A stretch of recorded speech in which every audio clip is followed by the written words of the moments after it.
Olá, dando continuidade à disciplina de sistemas distribuídos, tratando essa videoaula sobre modelos arquiteturais. Quando nós pensamos em modelos arquiteturais, na realidade nós estamos pensando em arquitetura de sistemas, e aí sistemas distribuídos da mesma forma que nós vemos na disciplina de engenharia de software, arquiteturas de sistemas em geral, de softwares em geral. A diferença é que nós estamos tentando aglutinar, né, acumular algumas características que são essenciais para esses sistemas num conjunto de modelos, para que a gente possa, então, adotá-los e utilizá-los durante o desenvolvimento dos sistemas distribuídos. Naturalmente, quando nós pensamos em sistemas distribuídos, algumas dificuldades e ameaças são inerentes a todos eles, né? Então, a primeira dificuldade que nós temos são os variados modos de uso. Todos os sistemas distribuídos, naturalmente, é imposto a uma carga de trabalho, eles são expostos em diferentes ambientes, então nós temos sistemas distribuídos que são expostos na intranet, numa rede local, cuja taxa de transmissão gira em torno de 1 gigabit por segundo na ponta. Nós sabemos que essa arquitetura de rede de computadores também é desenhada para permitir esse fluxo, né, da ponta para o núcleo, né, saindo de uma rede de acesso ali a 1 gigabit por segundo, passando por uma rede de distribuição, interligação entre o switch de acesso com o switch de distribuição, uma rede de 20 gigabits por segundo, por exemplo, de switch de distribuição para um switch core com interligação em torno de 40 gigabits por segundo, e naturalmente o switch core para o switch topo de rack, ali conexões em 100 gigabits por segundo, onde estão esses sistemas, né? Então, naturalmente, nós temos, quando expomos esses sistemas numa rede interna, nós temos uma alta capilaridade, uma grande capacidade de tráfego de dados, fazendo com que esses sistemas se comportem de uma certa maneira. Quando nós pegamos esses mesmos sistemas e expomos eles na internet, nós percebemos que nós estamos expondo ele numa rede com uma largura de banda menor.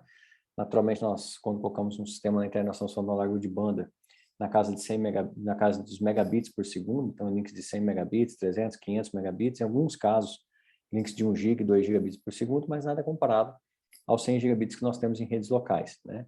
Naturalmente, essas redes, essa exposição desses sistemas na internet nos gera também algumas falhas, né? Porque nós sabemos que a rede externa, a internet em si, os links direcionados à internet, apresentam mais falhas que as tecnologias utilizadas em rede local. Então, esses sistemas começam a ter algumas dificuldades, inclusive com relação a essa latência. A latência na rede interna é uma, a latência numa rede de um sistema exposto na internet, a latência da rede internet em si é outra, né? Então, esses sistemas precisam ficar se adaptando a essas situações, né? A escalabilidade também, quando nós temos um público interno, nós já temos uma dimensão da quantidade de usuários. Quando nós colocamos um sistema de e-commerce, por exemplo, disponível, em muitos casos, durante os ciclos do ano, como Natal, né, Dia das Mães, assim por diante, nós temos os picos de uso, e esses sistemas, então, precisam apresentar uma certa resiliência. Uma outra dificuldade que nós temos ao projetar sistemas distribuídos são a ampla, né, se refere à ampla variedade de ambientes de sistemas, né? Nós sabemos que quando nós inserimos um sistema distribuído, ele normalmente é exposto em cima do servidor de aplicação, hoje em dia, né? Esse servidor de aplicação está rodando de um sistema operacional que está normalmente sob uma plataforma de virtualização, e nós sabemos que todo esse contexto, essa pilha de sistemas, né, essa arquitetura que nós estamos utilizando, apresenta diferentes características de desempenho, por exemplo. Então, se nós olhamos VMware, um sistema de JBoss em cima, uma aplicação de JBoss em cima, ele tem um componente diferente de um sistema Hyper-V, por exemplo, né? Hyper-V, nós sabemos que ele trabalha naturalmente com large pages. Então, a resposta a grandes fluxos acaba funcionando diferente entre um Hyper-V e um VMware. O VMware não trabalha com large pages, né? Lembrando que as large pages são páginas que o sistema operacional hospedeiro entrega para o sistema operacional convidado. Então, quando um sistema operacional convidado tem uma falta de página, ele vai buscar ali uma página de 4K, mas o sistema hospedeiro, quando faz esse mapeamento, quando traz o dado do disco de fato para colocar na memória dele e disponibilizar essa página para o sistema convidado, ele traz uma página, por exemplo, de 2 megabits, né? Uma página de 2 megabytes. Então, eu estou programando uma página de 4K e eu coloco em memória uma página de 2 MB, fazendo com que as próximas requisições de falta de páginas estejam provavelmente dentro dessa página maior. Então, por exemplo, o VMware, essa configuração é feita à parte, né? Você precisa fazer uma configuração manual para isso, porque você precisa fazer o tuning do VMware para o tipo de aplicação que você está usando, e o Hyper-V já faz isso naturalmente. Em alguns casos, isso é bom para o lado do Hyper-V, em questão de desempenho, por outro lado, apresenta uma certa dificuldade quando os sistemas que estão ali em cima, as máquinas virtuais não têm esse comportamento, né, não favorece esse comportamento. Então, nós temos um conjunto de arquitetura de hardware bastante heterogêneo, de virtualizadores heterogêneos, de servidores de aplicações também heterogêneos, e principalmente com o surgimento da computação em nuvem. Quando nós pensamos em nuvem, quando eu levo uma aplicação para a Amazon, eu tenho um tipo de solução. Quando eu levo para uma nuvem do Azure, por exemplo, eu tenho outro tipo de solução, Oracle, outro tipo de solução, e os nossos sistemas, então, precisam se adaptar em cima dessas nuvens, né? Quando nós começamos a pensar mais um pouco em sistemas distribuídos, nós chegamos também no que nós chamamos de problemas internos. Os problemas internos, na realidade, estão vinculados à execução do próprio sistema, à sua própria sincronização, sua própria comunicação, seu próprio armazenamento de dados, por exemplo. Então, quando nós pensamos em sistemas distribuídos, esses sistemas estando sobre uma rede local, nós podemos fazer o sincronismo entre esses dois módulos, baseado no relógio da máquina. Uma vez que eu estou numa rede local, eu vou ter ali um protocolo NTP para fazer a sincronização do horário na máquina, eu posso colocar a configuração de CNTP para ocorrer, por exemplo, a cada hora, garantindo que ambas as máquinas envolvidas na comunicação têm uma pequena diferença apenas de tempo, né? Então, eu consigo ainda usar o relógio para fazer algumas sincronizações, apesar de não ser adequado, mas eu posso fazer isso. Mas quando eu começo a pensar em sistemas expostos, por exemplo, em nuvens distantes, né? Uma parte do meu sistema está rodando em minha nuvem privada, outra parte rodando na Amazon, por exemplo, nos Estados Unidos, outra parte rodando na Ásia, por exemplo. Eu tenho um tempo de comunicação muito grande, né? Os links externos têm diferentes largura de banda, a latência entre esses links também modifica, e naturalmente eu não consigo mais sincronizar esses relógios, né? Mesmo que eu use NTP, eu não consigo garantir que o tempo de atualização do NTP seja constante nessas redes, porque cada rede local tem um comportamento, as redes de longa distância têm outro comportamento, os links têm outro comportamento. Então, quando estou desenvolvendo sistemas distribuídos em ambientes geograficamente distantes, eu perco a noção do tempo, eu não consigo mais usar o relógio da máquina, não consigo mais usar o clock. E aí é claro que nós veremos mais para frente, em outras videoaulas, que nós temos soluções para fazer esse tipo de sincronismo, como, por exemplo, relógio de lâmpada, em que um processo trabalha como o fiel da balança, ali, dizendo qual mensagem saiu primeiro e qual mensagem foi recebida primeiro. Naturalmente, eu não vou usar também tempo, não vou ter a ideia do relógio, mas eu consigo dizer qual mensagem foi emitida primeiro e qual mensagem foi emitida posteriormente. Da mesma forma, nós temos a dificuldades com relação aos dados, né? Quando você armazena dados, por exemplo, quem faz a criptografia desses dados, se eu criptografo ou não esses dados, e lembrando que em ambiente de nuvem, a responsabilidade da criptografia dos dados é sempre do cliente, né? Então, se eu tenho um sistema distribuído que armazena dados numa nuvem, por exemplo, a obrigação de criptografar esses dados e garantir, perante a LGPD, por exemplo, o não vazamento desses dados é minha, né? Eu posso fazer um contrato com a Amazon, por exemplo, com a Oracle, com a Google, para que ele criptografe meus dados, mas se ocorrer um vazamento, a responsabilidade é minha. Então, essa também é uma outra dificuldade, porque eu começo a ter diferentes protocolos em diferentes ambientes, de criptografia em diferentes ambientes, né?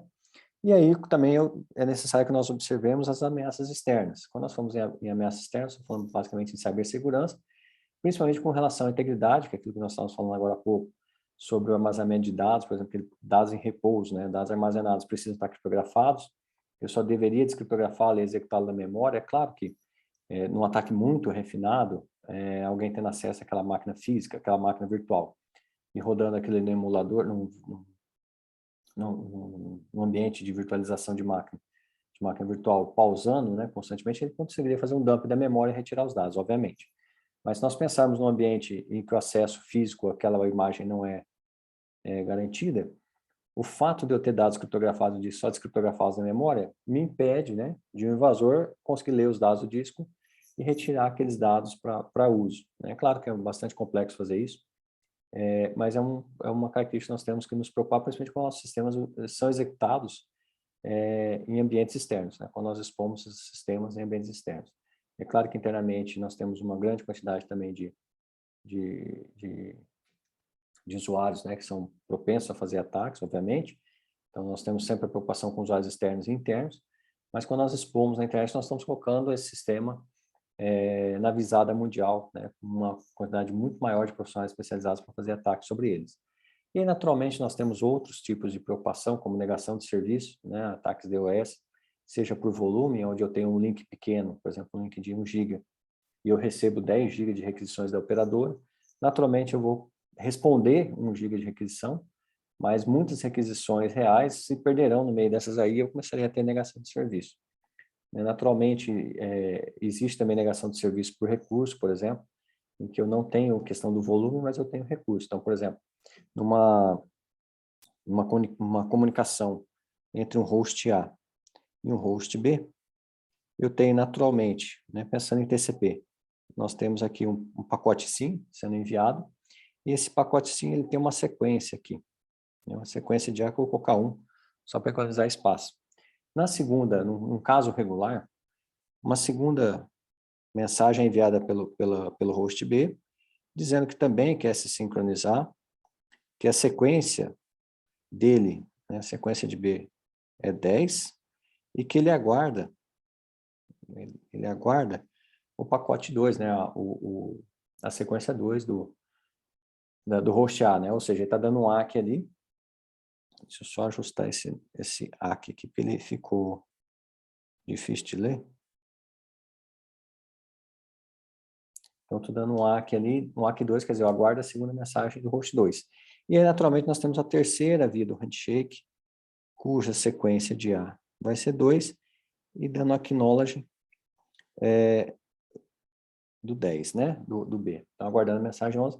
E é claro que a partir daí nós temos agora a comunicação full duplex, né, aqui. Não tem mais controle, né, tem duas vias, né, full duplex, tanto de um lado quanto do outro. No entanto, quando nós começamos a olhar um ataque de DOS por negação de recursos, o que acontece? O que nós sabemos? Que quando chega essa primeira via aqui do handshake, o sistema operacional armazena, aloca um buffer para a aplicação, né? Então, ele aloca um buffer para essa conexão via um socket, então ele aloca e vai entregar esse socket para a aplicação assim que esse buffer, perdão, para a aplicação, assim que esse handshake 3 via terminar. Uma vez alocando esse espaço, nós sabemos que nós estamos consumindo espaço tanto de memória quanto espaço dentro do próprio sistema operacional de endereçamento. Se nós observarmos, e esse A aqui, digamos qual é um atacante, quando ele nos enviar esse pacote, ele manda isso aqui com IP de origem fake, né, falso. Ou seja, o IP de origem dele não existe. Então, nós sabemos que essa segunda perna aqui do handshake não ocorrerá, né? Esse SYN ACK aqui vai ser encaminhado para um IP fake, não vai chegar nunca a terceira via, jamais essa terceira via chegará. E esse buffer vai ficar armazenado aqui, né, consumindo espaço de memória. E o que nós sabemos? Toda vez que nós mandamos um pacote TCP, nós iniciamos um timer. Quando o timer estoura, né, finaliza, é expirado, nós retransmitimos o pacote. Então, esse buffer fica alocado por um grande espaço de tempo até que o host B dê a conexão como prejudicado e finalize destruindo o buffer. Mas se eu tiver um volume muito grande aqui de SYN, de várias origens distintas, e cujo ACK, SYN ACK é remetido, mas não vem a terceira via, o que nós vamos começar a fazer? Começar a reservar muito espaço de memória para esses buffers, chegando num ponto que o sistema operacional não vai mais conseguir gerenciar esses buffers, e aí nós teremos uma queda aqui do host B, né? Seja uma queda negando o serviço, seja uma queda do sistema operacional, uma queda da própria pilha, uma queda um problema do próprio sistema operacional. É claro que nós sabemos que isso aqui é contornável, por exemplo, com soluções de SYNCOOK. Nós podemos simplesmente ativar SYNCOOKs. E o que o SYNCOOKs faz? Quando essa primeira via do handshake chega, na realidade eu não reservo o buffer de fato, eu simplesmente coloco isso na tabela, eu trago uma tabela dizendo, olha, existe uma conexão do host A para mim, para o host B em tal porta. Quando chegar a terceira via, aloca então o buffer. E esse valor fica só na tabela. Como essa conexão jamais chegará, a gente vai descartar esse pacote, né, essa conexão, apagando essa entrada na tabela. Então, o que nós estamos fazendo agora com o SYNCOOKs é simplesmente preenchendo uma tabela, né? E é claro que essa tabela também tem um limite, e aí nós teremos que trabalhar com o Firewall, monitorando a parte de burst, né, de sobrecarga, né? Então, se nós pensarmos aqui, deixa eu desenhar aqui do outro lado, então, se nós pensarmos aqui em algo em relação ao tempo, nós temos aqui um tráfego que é regular. Isso nosso firewall vai sempre autorizar. A partir de um certo momento em que nós começarmos a resolver um ataque, pode ser que a quantidade de requisição suba muito. E aí o que nós vamos fazer? Olha, eu só vou aceitar, então isso aqui vai ser meu burst, né, ou seja, meu pico, meu limite, eu só vou aceitar em média X pacotes por segundo, né, 1.000, 2.000 pacotes por segundo. Toda vez que essa média extrapolar esse limite, eu começo a dropar esses pacotes, ou seja, eu não aceito mais esses pacotes são descartados. Com isso, então, eu começo a ter um controle de uma tabela, é claro que esse limite, esse burst que a gente vai fazer no firewall, está vinculado à nossa capacidade de preenchimento da tabela, né, naturalmente, e é claro que isso varia de sistema operacional para sistema operacional. Mas nós faremos o corte, quer dizer, esses pacotes adicionais aqui que sobrecarregariam o nosso ambiente serão descartados, então jamais chegarão aqui na primeira via, ele não vai chegar para o sistema operacional, ele vai ser descartado na própria pilha, quando eu estiver subindo essa pilha, ele vai ser descartado. E aí eu volto, então, a atender no momento que a minha média retornar aqui para um valor aceitável. E aí, com isso, eu começo a evitar ataques DOS baseado em negação de serviço, né, baseado em recursos. Então, o que nós percebemos? Que os sistemas distribuídos, apesar de serem sistemas, naturalmente, o tratamento dele em si não está vinculado simplesmente com o desenvolvimento de software. A arquitetura dele também não está vinculada simplesmente com o desenvolvimento de software.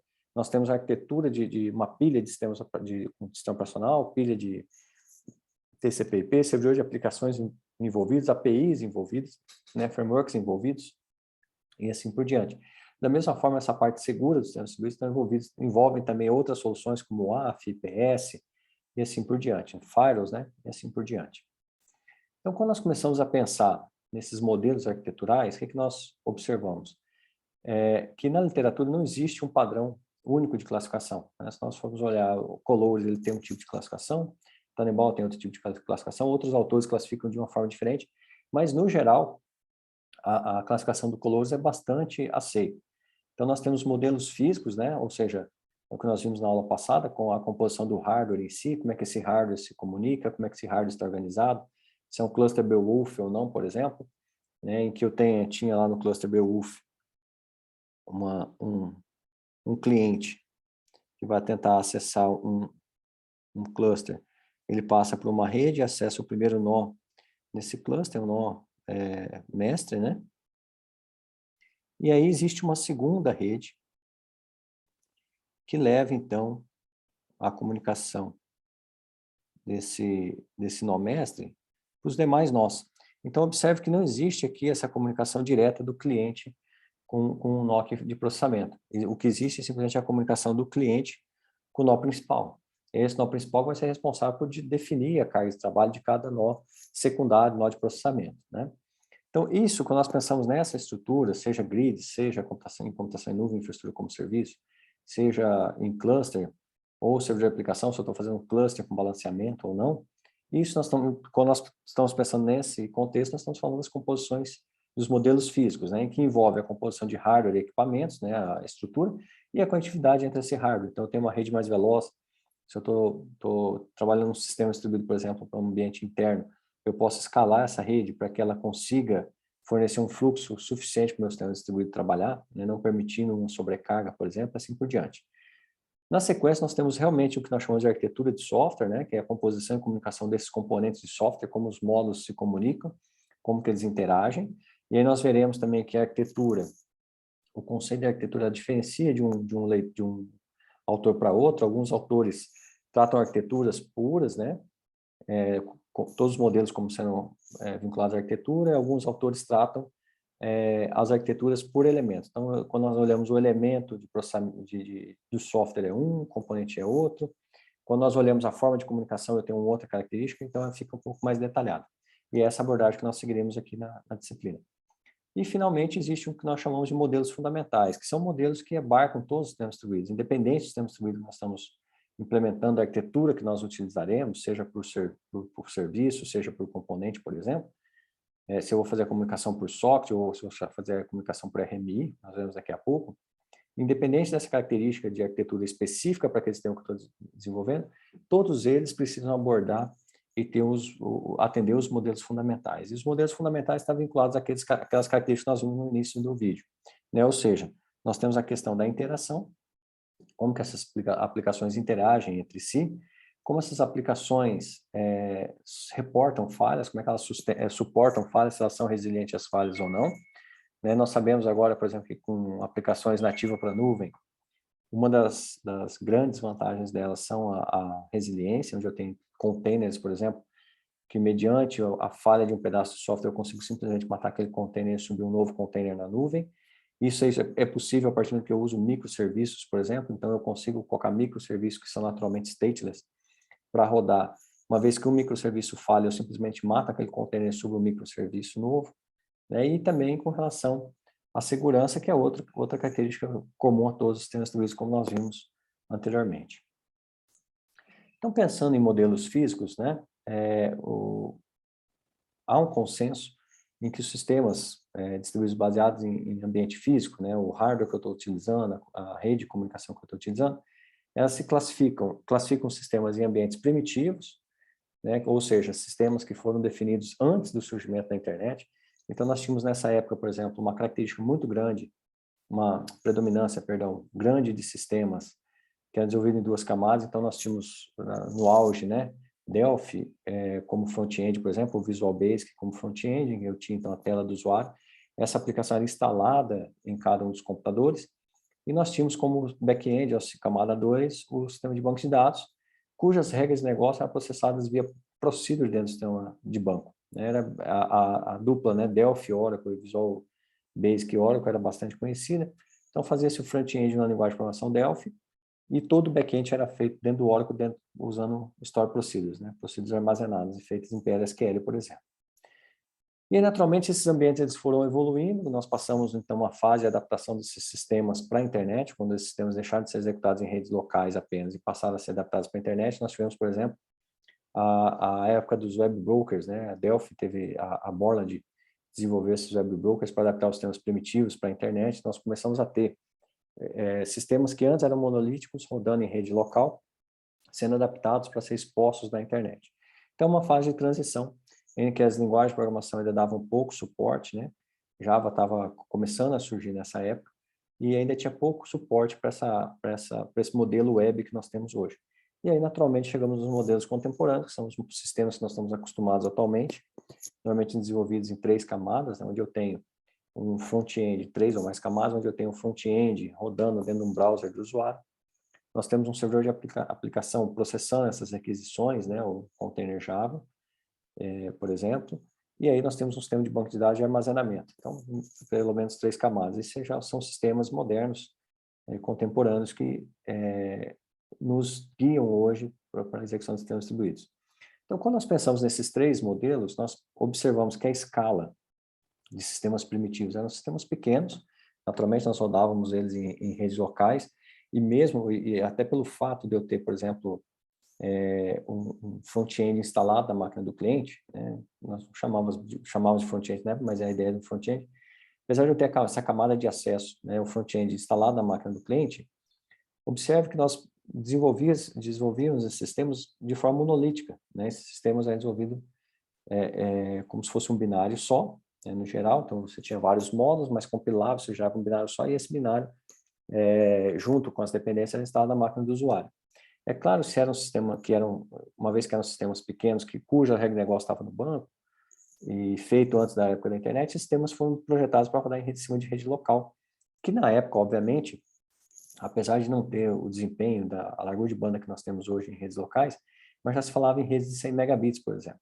Enquanto que o surgimento da internet nos entregavam links de 64K, 128K. Então, a grandeza também era tão distante quanto é hoje, né? Proporcionalmente falando, mas hoje, quando se fala em rede internet, nós estamos falando em megabits. Antigamente, nós falávamos em kbits. Então, o impacto antigo da velocidade dos links externos de acesso à internet era muito maior do que o impacto hoje. Então, naturalmente, esses sistemas, quando eram expostos em filiais, por exemplo, onde eu tinha uma matriz, né, digamos aqui, eu tinha uma matriz aqui, e aí via uma rede hub SPOC, frame relay, por exemplo, aqui na frame relay. Eu tinha as filiais, né, filial 1, filial 2, e assim por diante, né, tendo N filiais. O que nós observamos? Observamos que o tráfego dentro da rede local, né, estava na casa dos megabits por segundo, mas esses links aqui estavam na casa dos kbits por segundo. Então, colocar uma solução aqui, um cliente, um front-end aqui, instalado, e fazer com que a comunicação de banco de dados ocorresse via esse link frame relay, é basicamente proibitivo. Se nós pensarmos num link 64K, fazendo a conexão com o banco, é claro que a procedure rodava dentro da matriz, né? Então, o sistema de banco estava armazenado aqui, e as procedures também estavam armazenadas aqui. Então, é claro que por mais que eu mandava a requisição, isso era processado no meu servidor, de banco que devolvia, mas o volume também devolvido era bastante grande. Então, se eu tinha uma grid com visualização de 100 itens por vez, naturalmente você rodava uma query e trazia mais que 100 itens, porque você estava no ambiente de rede local, inicialmente, quando foi projetado. E aí nós começamos a ter, então, quando nós começávamos a colocar esses sistemas em filiais, nós começamos a procurar soluções, começou-se a procurar soluções que evitasse esse fluxo de dados. E aí surgiu, na época, né, os terminais servers. O terminal server, né, ou RDP, que é uma solução que existe até hoje, naturalmente nós usamos ela hoje com VDI, né, com desktop remoto. O que o terminal server faz? Simplesmente você roda a máquina do cliente, de fato, dentro da infraestrutura da matriz. Então, esse sistema está rodando lá, aquele cliente Delphi, o front-end, está instalado nessa máquina dentro da matriz, e a comunicação é feita aqui via rede local. Então, a comunicação que nós temos aqui, deixa eu só mudar de cor para aparecer aqui a comunicação. Essa comunicação aqui era feita em rede local. Então, dessa máquina cliente, com esse ambiente de banco de dados. Isso era feito em rede local, né? Nós tínhamos essa comunicação, então, em rede local. E o que o cliente via aqui na ponta? Simplesmente as mudanças da tela. Então, o cliente ali dentro da sua interface do terminal server está vendo simplesmente os pixels mudando. Então, conforme nós precisávamos de desempenho, na realidade, nós aumentávamos essa rede frame relay aqui de tal forma que suportasse esse tráfego de mudança de tela. Porque, de fato, o que nós tínhamos era tráfego lá em cima.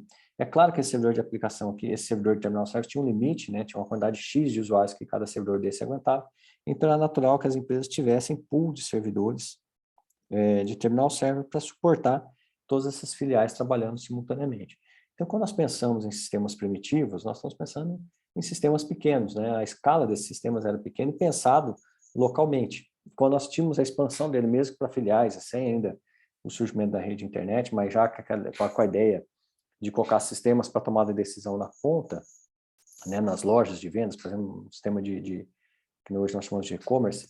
Se nós pensarmos nessa tomada de decisão na ponta, a venda na ponta, nós usávamos recursos de solução de rede para tentar maquiar um pouco, para tentar tirar essa diferença de desempenho de uma rede local para uma rede de longa distância.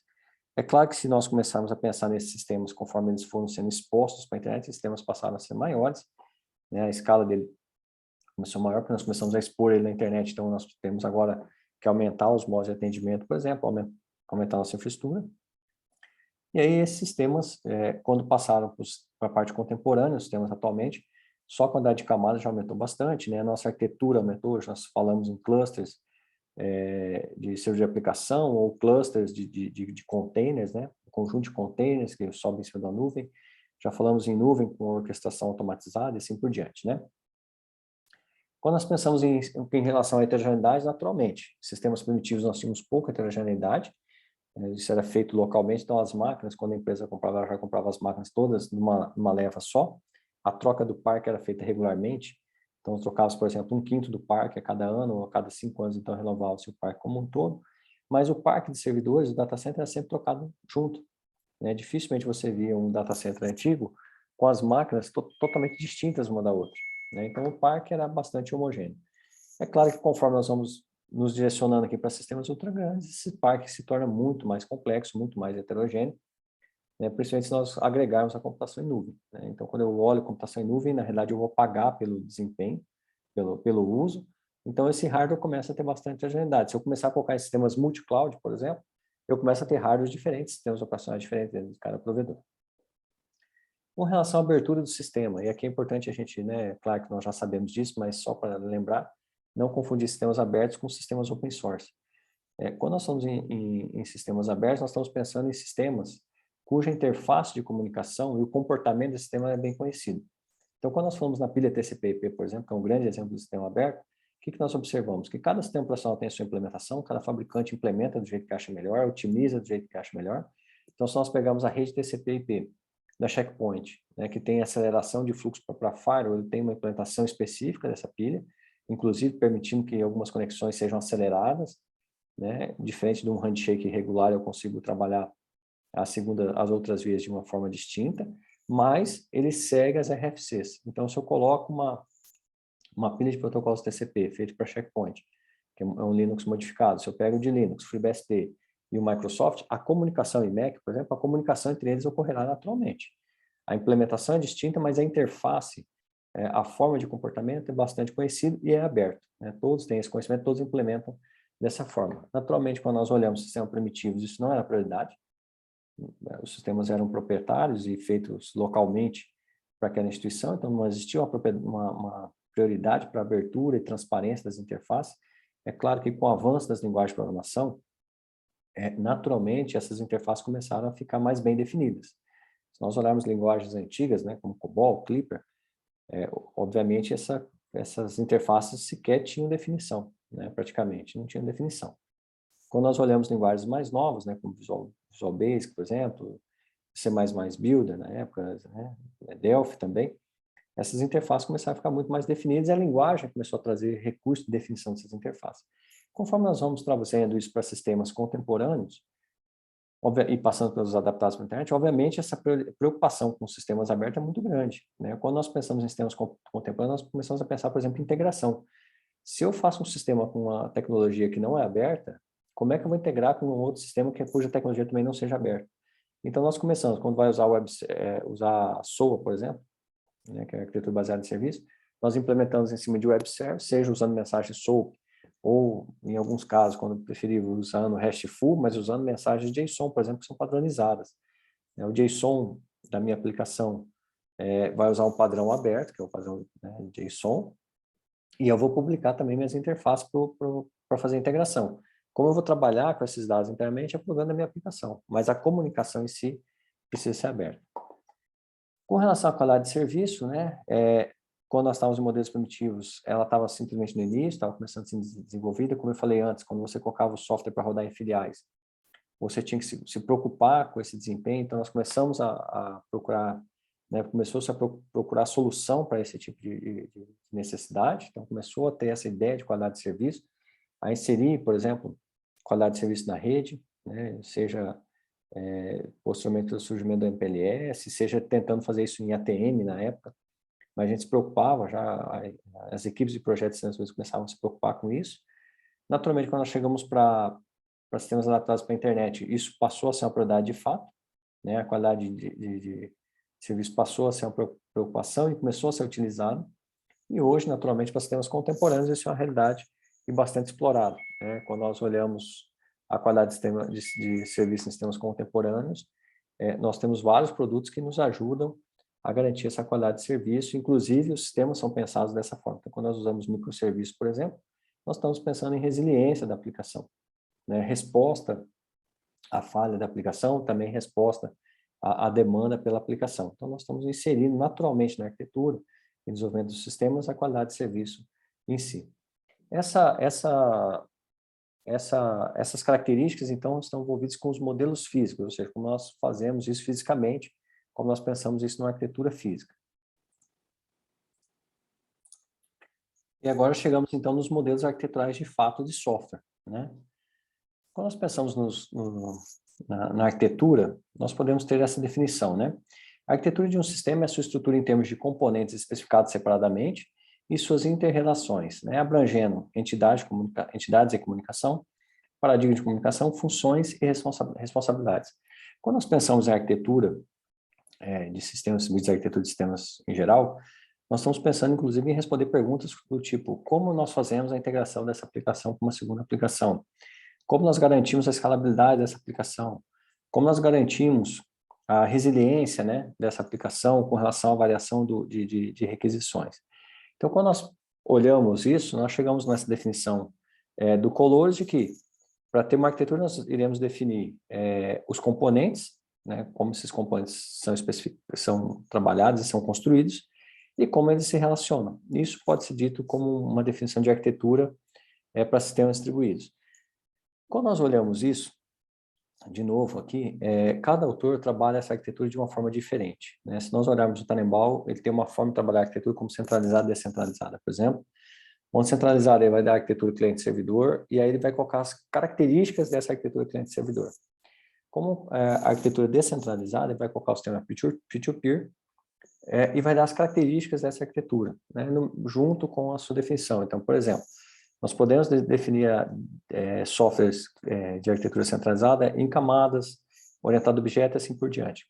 Alguns outros autores, por exemplo, como Colores, definem essa arquitetura de uma granularidade mais fina, especificando, primeiro, as entidades e a comunicação dessas entidades, ou seja, quais são as entidades que participam desse sistema. Como é que eu construo esse sistema? Eu vou usar ali processo, eu vou usar thread, eu vou usar componente, o que eu estou usando? E como que é feita a comunicação desses sistemas? A comunicação é via RPC, por exemplo, assim por diante. Ele vai olhar paradigmas, né? Considera os paradigmas de comunicação. Então, uma vez que eu faço a comunicação aqui, troca de mensagens, quais são os paradigmas que eu tenho padronizado? E, naturalmente, qual a responsabilidade que cada uma tem? Né? Cada um desses softwares, qual é a responsabilidade, quais são as funções que ele desenvolve? E aí, lógico que quando nós olhamos esses elementos arquitetônicos que estão envolvidos, né, no desenvolvimento de sistemas, nós iremos olhar padrões arquitetônicos, ou seja, como nós vamos disponibilizar isso naquela arquitetura física que nós vimos antes. E aí, por último, quais são as plataformas de middleware que estão disponíveis para suportar essa arquitetura que nós estamos trabalhando. Então, aqui também nós seguiremos o raciocínio do Colores, porque tem uma qualidade mais fina. Mas, independente do autor que nós sigamos nos estudos, todos eles chegarão nas mesmas características, só que sim, por caminhos diferentes, né?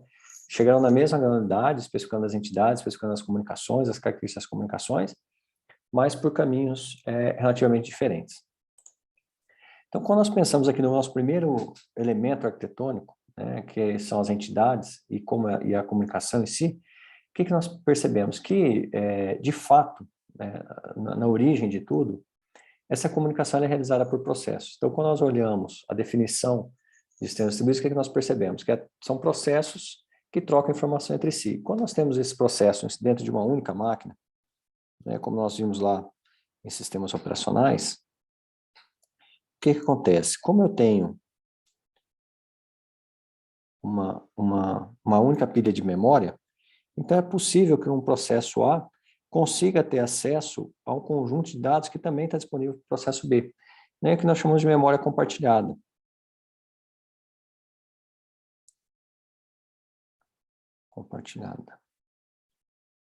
No entanto, quando nós temos dois sistemas operacionais diferentes, rodando em cima de máquinas diferentes, interligados por uma rede, e aí eu tenho o processo A rodando nesse equipamento e o processo B rodando nesse equipamento, naturalmente eu não vou conseguir mais usar memória compartilhada, até porque eu tenho aqui uma pilha de memória específica para esse computador e eu tenho uma pilha de memória específica para esse computador. Então, de fato, quando nós pensamos nisso, o que eu tenho aqui entre o processo A e o processo B, pela própria definição de sistema distribuído, é um sistema que trabalha com troca de mensagens.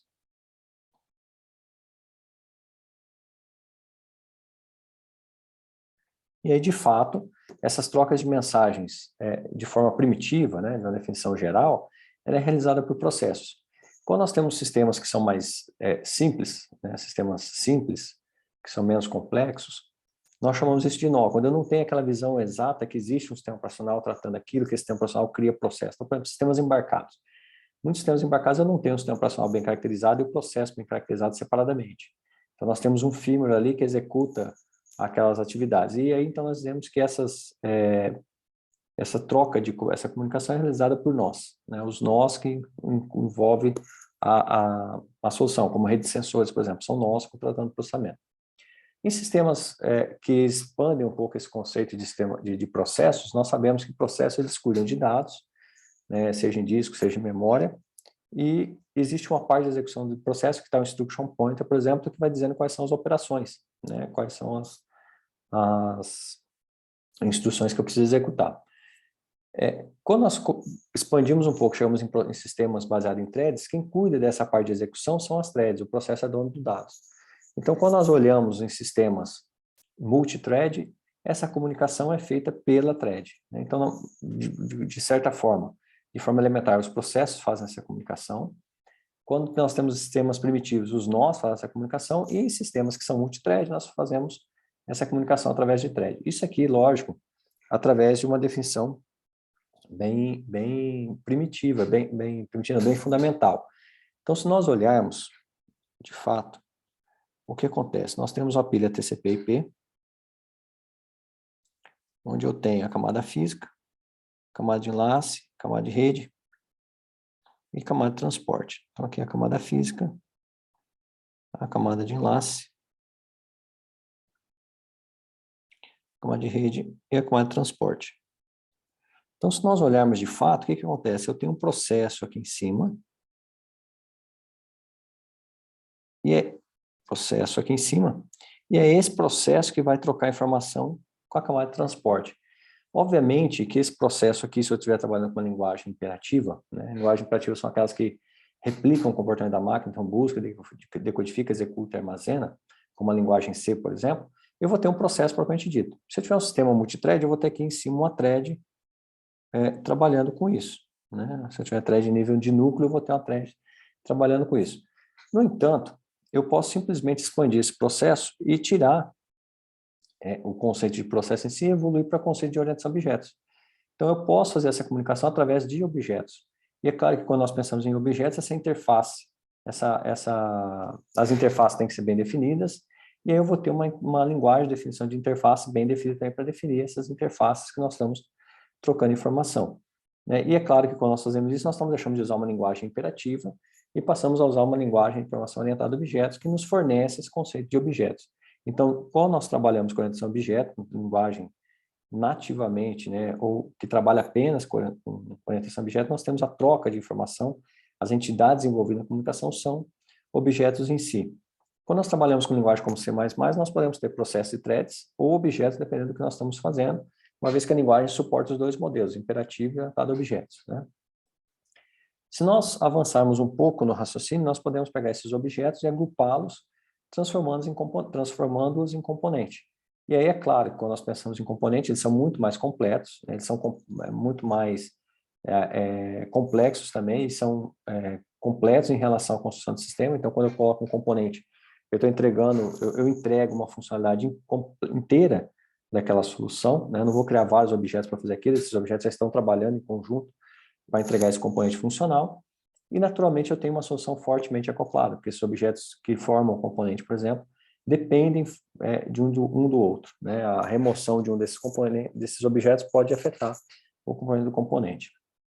E aí, num próximo nível de abstração, nós chegamos no serviço web ou no web services, né? Ou seja, eu não tenho mais esse acoplamento, eu não me importo mais se eu estou fazendo com objeto puro ou se eu estou fazendo com componente. O que me importa é que eu tenho uma entidade de software que está respondendo por um serviço. E esse serviço está vinculado naturalmente ao negócio. Então, quando nós pensamos num sistema de reserva de passagens aéreas, por exemplo, nós temos um serviço de busca de passagens, nós temos um serviço de reserva, um serviço de cobrança, então são serviços distintos, e esses serviços são agregados num grande serviço de reserva de passagem aérea, de venda de passagem aérea. Né? Então, eu tenho múltiplos serviços menores, são agregados, formando um serviço maior. Quando nós pensamos em web service, naturalmente nós vamos chegar nas arquiteturas orientadas ao serviço, ou SOA, e aí nós sabemos que quando nós pensamos em SOA, toda essa arquitetura é muito bem pensada, as interfaces são muito bem definidas, e nós temos naturalmente um fraco acoplamento, porque como eu defino o serviço, a implementação em si desaparece, né? Desaparece não, deixa eu ajustar a frase. A implementação em si, como eu faço a implementação, se torna menos impactante na solução. Eu posso mudar aquela implementação, os objetos internos, desde que eu mantenha o serviço operacional. E fica mais fácil integrar, porque eu tenho aqui agora uma arquitetura trabalhando na integração. Então, eu tenho um sistema fracamente acoplado. E é claro que esse fracamente acoplado depende de como eu estou desenvolvendo. Né? Se eu trabalhar com interfaces e essas interfaces não forem bem projetadas, eu vou acabar acoplando o serviço mesmo sem querer. Né? Vou acabar, mesmo ele não me obrigando, eu acabo fazendo. E aí, como eu já disse, sistemas baseados em serviços, web services, né, nós temos presença de composições, serviços menores são agregados para fazer serviços maiores, e hoje nós trabalhamos, estamos na direção, inclusive, dos microserviços, né, em que eu não tenho simplesmente serviço, mas eu tenho serviços muito mais especializados, fazendo pequenas tarefas, entregando um serviço maior. Ainda com relação a esses elementos arquitetônicos, eu tenho alguns paradigmas de comunicação, né? Porque nós vimos aqui qual entidade é responsável pela comunicação. Então, nós temos processos, threads, objetos, componentes dos serviços web. e eu tenho alguns paradigmas de comunicação. O primeiro paradigma, e é o paradigma elementar, é a comunicação por passagem de mensagem, como nós vimos no slide anterior, onde um processo A envia uma mensagem para o processo B, e isso é feito via sockets. Naturalmente, quando nós pensamos na pilha TCP/IP, é só redesenhá-la aqui, camada física, enlace, rede de transporte. O que nós percebemos? Que da mesma forma que de baixo, a camada física precisa, a camada física junto com a camada de enlace, precisa entregar os dados para a camada de rede, e ali nós temos, entre a camada física e a camada de enlace, nós temos a ideia do driver, ou seja, o driver do sistema operacional se acopla ao controlador da placa, fazendo com que aquela informação que antes era física se transforme em software, em dados, e suba na minha pilha de protocolos. Da mesma forma, eu tenho esse mesmo acoplamento em cima da camada de transporte. Porque, veja bem, eu tenho uma aplicação aqui em cima, uma aplicação que precisa conversar com essa camada de transporte lá embaixo. Eu preciso fazer esses dados que está aqui nessa aplicação chegar dentro do meu sistema operacional. Lembrando que isso aqui está dentro do sistema operacional, né? A aplicação está fora. Então, existe uma biblioteca, que é a biblioteca Socket, em que eu implemento ela dentro da minha camada de transporte. Então, isso é feito, essa implementação, e eu faço um include nela. Então, se eu pegar aqui a biblioteca, uma solução feita em C, eu vou dar um include aqui, sockets.h, e aí, naturalmente, essa biblioteca agora faz parte da minha aplicação. E é essa biblioteca, então, que consegue fazer chamada de sistemas, chamada de biblioteca, perdão, para essa implementação da camada de transporte. E aí eu consigo, então, fazer com que o meu fluxo que sai da aplicação chegue na camada de transporte e desça naturalmente para a camada de rede, desça para a camada de enlace. Aqui na camada de enlace com a física, naturalmente vai ter a mesma adaptação.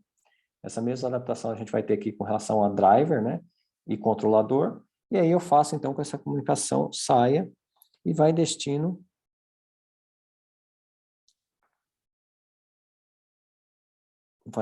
aqui até o destino, uma segunda estação, camada física, camada de enlace, camada de rede de transporte, da mesma forma, camada física, camada de enlace, camada de rede e camada de transporte.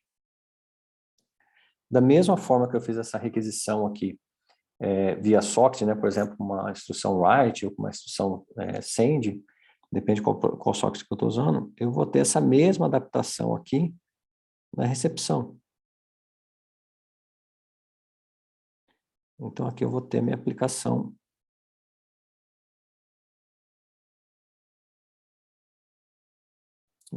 rodando, e então essa informação que saiu pela rede aqui vai subir na pilha e vai ser entregue aqui para a minha aplicação. Então, se aqui eu faço uma instrução write, por exemplo, aqui eu vou fazer uma leitura com a instrução read. E aí eu consigo, então, fazer a troca de informação entre essas duas aplicações por troca de mensagem. Então, eu tenho a biblioteca Sockets como sendo a implementação fundamental para que uma aplicação consiga conversar com o sistema operacional. Naturalmente, isso aqui é uma coisa mais complexa do que se eu tentasse fazer uma comunicação direta por objeto. Então, o que eu posso fazer? Em vez de usar essa biblioteca Socket aqui, eu posso transformar isso aqui numa API, ou num framework, ou no middleware. Fazendo, então, agora com que a minha aplicação não precise mais se preocupar com essas chamadas send e receive, por exemplo, read e write, e simplesmente faça a invocação de um outro objeto. Quando eu transformo essa integração aqui em um middleware, naturalmente o que eu estou fazendo aqui é subindo a minha abstração. Em vez de eu ter a aplicação aqui, o que eu vou ter aqui, na realidade, é o middleware. E aí o middleware em si vai encaixar com a aplicação aqui, né? Naturalmente, eu vou ter esse encaixe aqui. Eu vou só apagar aqui, ver se eu consigo apagar só o script. Não deu muito certo apagar aqui. Vamos refazer.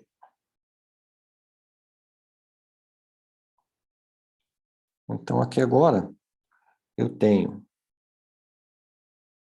o Meter rodando aqui, a aplicação sobe um pouquinho, e aí eu encaixo ela aqui, via agora a implementação do Meter. Não tenho mais aquela necessidade de falar com o socket.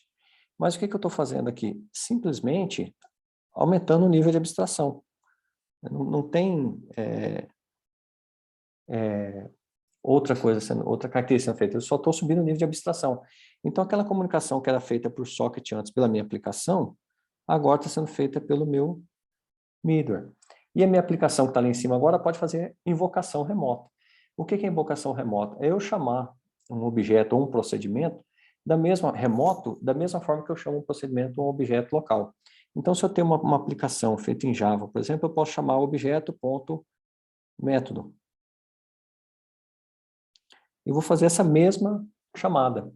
Só que em vez desse objeto que eu estou chamando estar localizado na minha máquina aqui, localmente, esse objeto está localizado do outro lado da rede. E quem vai fazer essa comunicação de um lado para o outro? O middleware. Então, o middleware vai receber essa requisição da aplicação, e esse middleware vai levar ele, convertendo para sockets para a rede, vai fazer a comunicação do outro lado da mesma forma, eu vou ter o middleware, né, essa pilha que nós estamos tratando aqui, ela vai ser refeita do lado de cá, naturalmente, né? Deixa eu colocar ela aqui.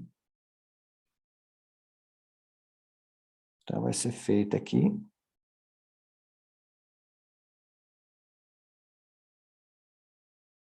A gente vai ter nós teremos o middleware aqui, a interface.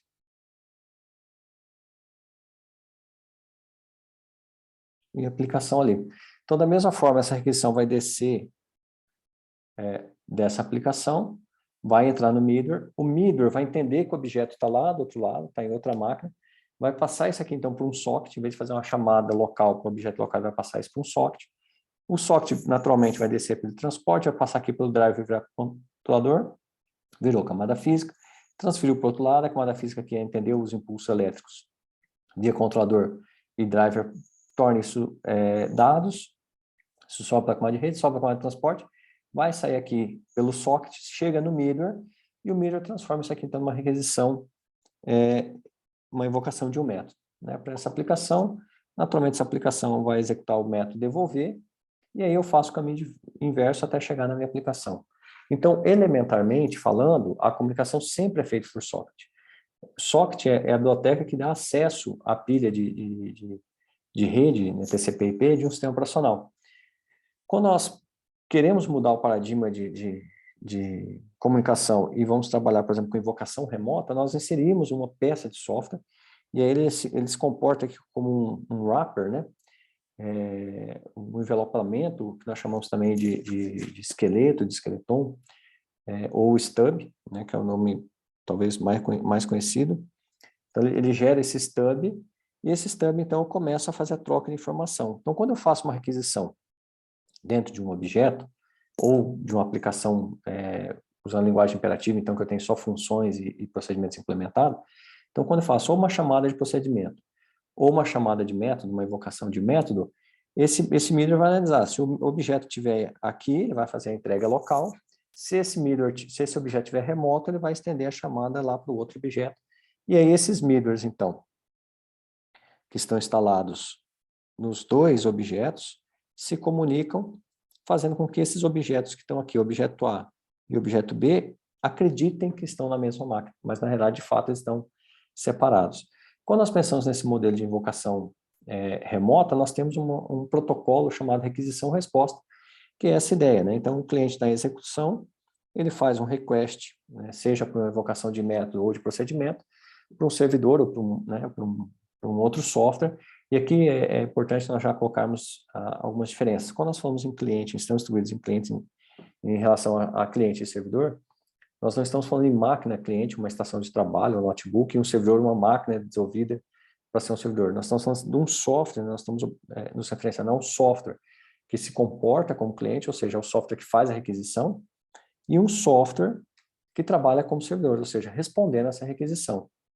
Não importa qual que é a máquina física que eles estão, podem estar inclusive na mesma máquina, pode os dois estar em notebooks, né? Então não faz diferença qual a máquina física, não precisa ser uma máquina desenvolvida para ser servidor, é simplesmente o software que tem esse comportamento.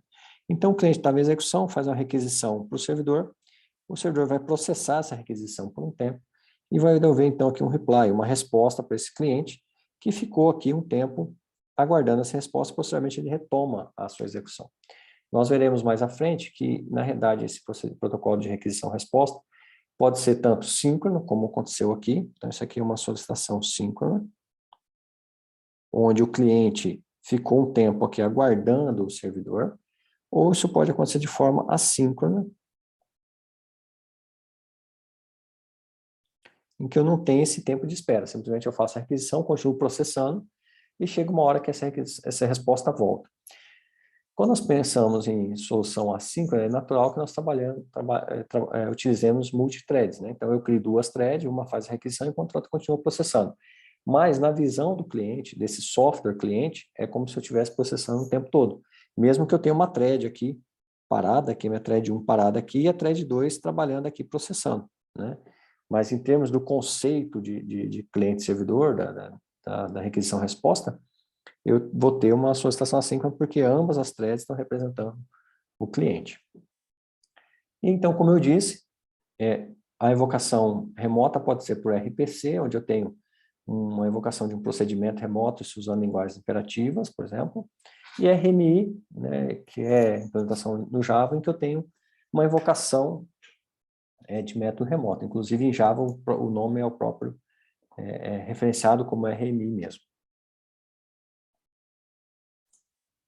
Ainda com relação ao paradigma de comunicação, eu tenho a possibilidade de usar comunicação indireta, então veja, nós tínhamos antes a ideia de usar sockets, depois nós passamos para chamada de procedimento remoto, chamadas remotas, invocação remota, e agora nós temos uma comunicação indireta. Quando nós falamos em comunicação indireta, nós estamos pensando que o processo A e o processo B, que estão em máquinas distintas, não precisam estar sincronizados no tempo, né, ou no espaço. Então, é uma comunicação que não é de A para B, onde B está aguardando e B responde, naquela comunicação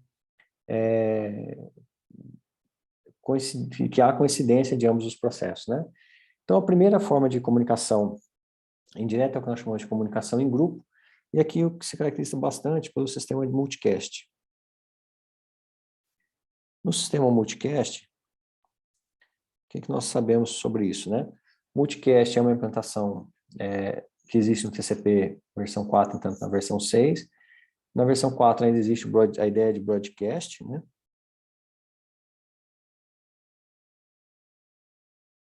Isso aqui não tem no IPv6, mas na versão 4 ainda nós temos, que é a ideia de, através de um único pacote, então nós temos uma máquina aqui, e que formou um pacote aqui com IP de origem e com IP de destino. Só que esse IP de destino é um endereço especial, cuja mensagem é encaminhada pela rede, só que vários hosts respondem por esse IP. É claro que cada um tem seu IP específico, mas a placa de rede, quando recebe um pacote para um endereço de IP específico, como 224, por exemplo, alguma coisa, 224 alguma coisa, ele vai pegar esse pacote e vai subir na pilha. O que nós lembramos de rede, né? Quando uma aplicação, uma máquina, recebe um pacote IP e o quadro, o endereço de MAC é daquela máquina, ele vai então desempacotar o quadro e colocar camada 3. A máquina olha para o IP destino e verifica. Se o IP destino for para aquela máquina mesmo, para aquela interface de rede, ele tira a camada 3 e joga isso para a camada 4, e assim por diante, né? Então, a pilha, ela funciona sempre olhando se aquele pacote é direcionado para aquela interface de rede. Quando nós temos, por exemplo, uma máquina com IP 192, 168, 010, por exemplo, e ela recebe um pacote cujo IP de destino é o 92, 168, 020, o que ela vai fazer? Ela vai simplesmente descartar esse pacote, porque apesar do pacote estar batido naquela interface de rede, aquele IP de destino não é dela. E ela vai simplesmente descartar. Obviamente que se for um switch, isso não vai acontecer, a não ser que seja um endereço multicast ou broadcast, ou tenha um ataque de arco passou no switch. Mas, pensando numa rede Ethernet convencional, em que todos receberiam, conceitualmente, que todos receberiam um pacote, ela vai descartar esse pacote aqui, porque esse IP destino não é dela. No caso do endereço multicast, ela trata esse endereço como sendo dela. Então, ela começa a ouvir nesse endereço multicast, a gente pode ouvir, inclusive, em vários endereços multicast. Então, um único pacote é enviado para múltiplas máquinas. Então, eu não tenho mais a comunicação de A para B. e sim de A para muitas outras máquinas, B, C e D, e assim por diante. Naturalmente, uma outra máquina aqui que receba esse pacote, mas que não esteja ouvindo esse multicast, vai simplesmente ignorar esse pacote aqui, né? Uma outra forma de comunicação direta é o sistema de publicar, sobrescrever ou publicar e assinar, em que eu tenho a ideia de um barramento. Então, eu tenho aqui um barramento de serviço, um Enterprise Service Bus, eu tenho um componente aqui, N componentes trabalhando, e esses componentes trabalham com esse barramento se cadastrando. Olha, eu preciso receber as mensagens do host A, ou do componente A, né? Toda vez que esse componente A publicar uma informação nesse barramento, esse barramento vai espalhar para todos os componentes que estão inscritos para receber esse evento. Então, eu publiquei o evento vai chegar no host B, digamos que o host C não tenha se inscrito. Esse barramento não vai entregar a mensagem para o C, vai entregar só para os componentes que fizeram essa subscrição. Esse tipo de solicitação, né, de comunicação, publicar, subscrever ou publicar e assinar, nós dizemos que ele é desacoplado no espaço, né? Porque essas máquinas aqui, por exemplo, não precisam estar em comunicação na mesma rede, elas não precisam ser acessíveis. Então, se eu tiver uma rede, duas redes distintas, e essas duas redes não tiverem comunicação, essas máquinas conseguem trocar informação desde que elas estejam acopladas ao barramento. Então, a rede A, do host A, precisa ter acesso ao barramento, e a rede do host B também, do processo B, também precisa ter acesso a esse barramento. Então, elas são desacopladas no espaço. No entanto, elas são acopladas no tempo. Porque uma vez que o host A faz essa publicação, deixa eu só limpar aqui, uma vez que o host A faz essa publicação, o componente A faz essa publicação, esse componente B aqui vai receber no mesmo momento essa informação. Se ele estiver offline aqui, né, então digamos que ele não esteja online, essa comunicação também será perdida. Por que que ela vai ser perdida? Porque esse barramento não tem um sistema de banco de dados anexado para guardar essa informação e posteriormente entregar. Essa solução, acoplando um sistema de banco de dados, é o que nós conhecemos como espaço de tuplas, né? Ou sistema de publicar, subscrever, ou publicar, assinar, com suporte de tempo, né? Com suporte temporal. Então, nesse sistema aqui, naturalmente, quando uma aplicação faz uma publicação, essa publicação é escrita num sistema de armazenamento de dados, seja um banco de dados, seja um file system, e aí, quando o segundo componente estiver disponível, ele recebe essa comunicação. Então, nesse caso aqui, eu tenho um desacoplamento no espaço, ou seja, o componente A e o componente B não precisam ter comunicação entre si, desde que tenham acesso ao barramento, e também estão desacoplados no tempo, porque o componente A e o componente B não precisam estar online simultaneamente, como acontecia no modelo anterior. E, naturalmente, um outro modelo é o modelo de filas de mensagens, em que eu tenho uma solução parecida com o espaço de tuplas, a diferença é que eu tenho uma fila. Uma vez que eu publiquei essa mensagem, ela cai numa fila, o primeiro componente que recebe essa mensagem, ele retira da fila. Então, eu não tenho mais do que um componente recebendo uma mensagem específica. Se eu tiver um próximo componente aqui, e eu publiquei, então, aqui a mensagem 1 e depois a mensagem 2, se esse componente fizer a leitura da mensagem 1, essa mensagem 1 é excluída.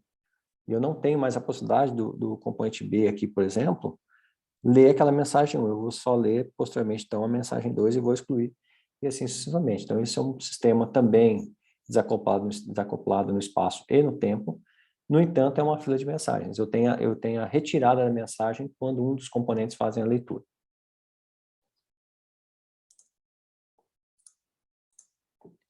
Agora, continuando ainda com os elementos arquitetônicos, mas olhando agora em relação às funções e responsabilidade de cada um desses modos de software.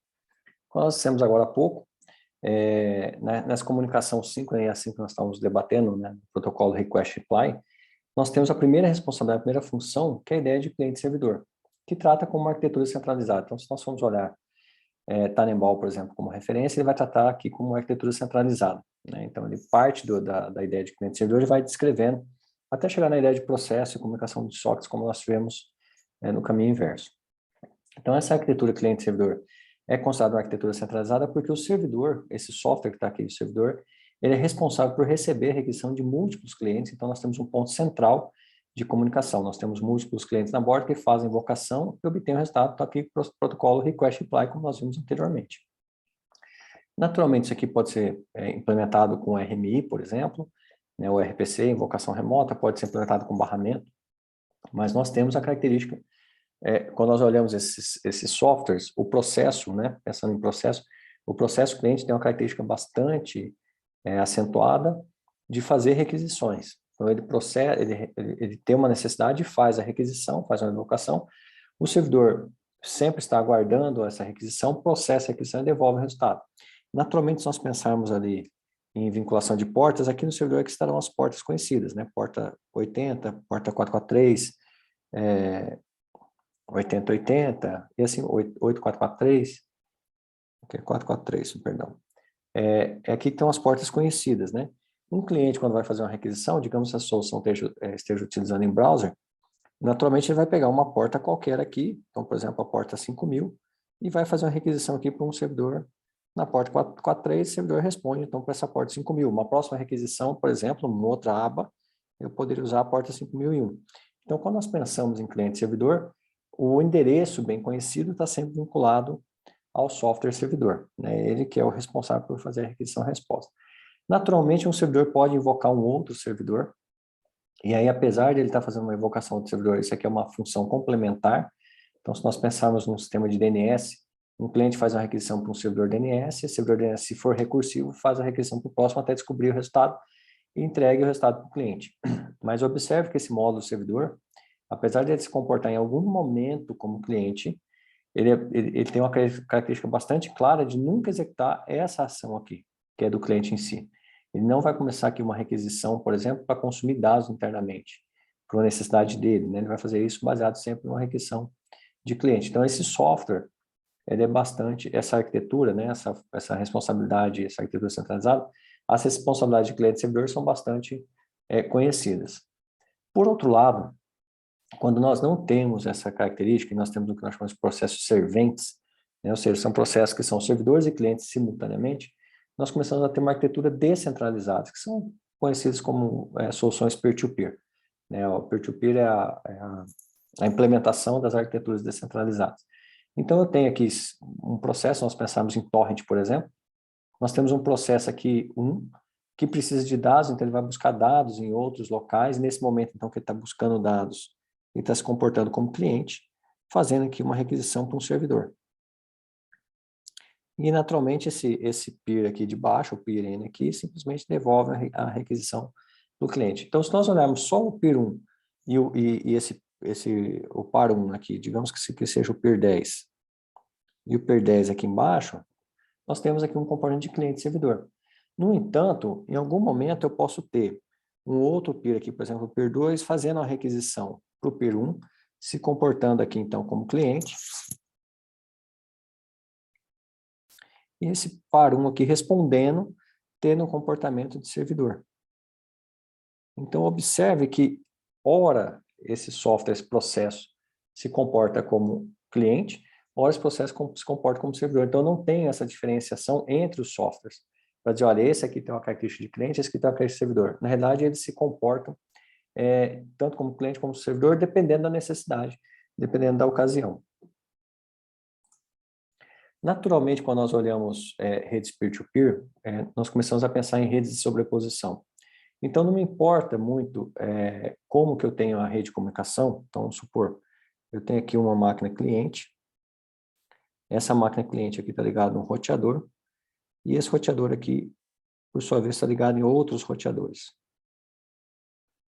E aqui, então, eu tenho um próximo cliente aqui, uma próxima máquina, outra máquina. Nós pensarmos que isso aqui é uma rede hub-spoke, em que eu tenho, né, o hub aqui em cima e os spokenes lá embaixo. Isso aqui é uma nuvem frame relay, por exemplo. E eu tenho um software peer-to-peer rodando dentro da minha infraestrutura da minha empresa. Né? Então, eu tenho a matriz aqui em cima como sendo a ponta do hub. E veja, para essa filial A aqui falar trafegar dados com a filial B, ela vai ter que mandar esses dados aqui em cima para esse roteador e esse roteador descer os dados aí para baixo. Então, fisicamente, eu tenho uma rede hub-spoke. Então, para essa máquina 1 aqui, por exemplo, conversar, trocar informação com a máquina 2, ela desce esse caminho. Para a máquina 2 trocar informação com a máquina 3, ela precisa subir até aqui e descer até aqui. No entanto, quando nós pensamos em sistemas peer-to-peer, nós não estamos mais preocupados com essa rede física. com a conexão física. E é o mesmo conceito quando nós pensamos em SDN, rede baseada em software. Nós não estamos mais preocupados com a rede física, como os cabos estão interconectados, como os roteadores estão conectados. Nós estamos pensando no fluxo de comunicação. Então, digamos que esse processo, essa máquina 2, né, que tem um processo 2 aqui, vá buscar informação nas máquinas 3 e máquinas 4. Então, a rede que eu tenho aqui nesse momento é essa rede aqui. Deixa eu até desenhá-la de azul. É essa rede. É essa rede aqui. Então, a minha rede de sobreposição é essa rede que está em azul. O nó 2 tem comunicação com o nó 3, o nó 2 tem comunicação com o nó 4. Digamos que o nó 3 também forneça dados para a máquina 1 e a máquina 1 para o nó 3. Então, nós teríamos essa rede aqui. E não mais essa rede hub-spoke que nós tínhamos aqui no fundo, né? Nós perdemos essa ideia dessa rede hub-spoke. E essa rede azul, então, é a rede de sobreposição, ou a rede overlay. É a rede que se forma baseado na comunicação. Quando nós pensamos numa rede overlay em peer-to-peer, naturalmente ela se torna caótica, porque nós temos o host 1 fornecendo informação para o 2, para o 3, para o 4, 2 para o 5, e aí chega um certo momento que nós vamos ter um conjunto muito grande de hosts, de softwares, né, processos de pares, digamos assim, processos serventes, fornecendo conexões para outros processos serventes. E aí essa rede se torna caótica para ser gerenciada.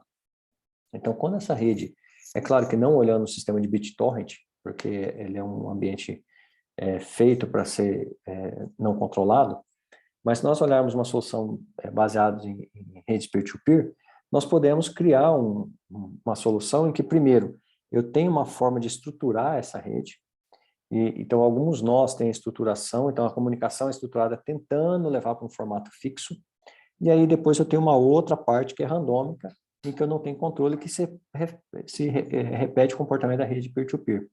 Inclusive, esse vai ser, nós vamos explorar isso no trabalho que nós faremos, em que eu tenho, por exemplo, uma rede de distribuição de conteúdo que está ligada, por exemplo, de forma hierárquica. Então, eu tenho aqui servidores que se comportam de forma hierárquica.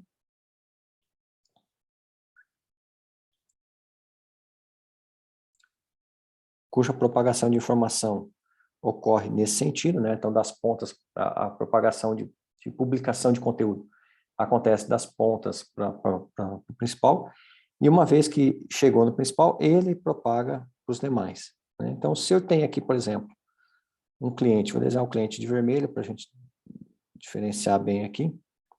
Se eu tenho, então, um cliente que precisa trocar dados, ele quer buscar informação, por exemplo, de um software específico, ou de um arquivo específico.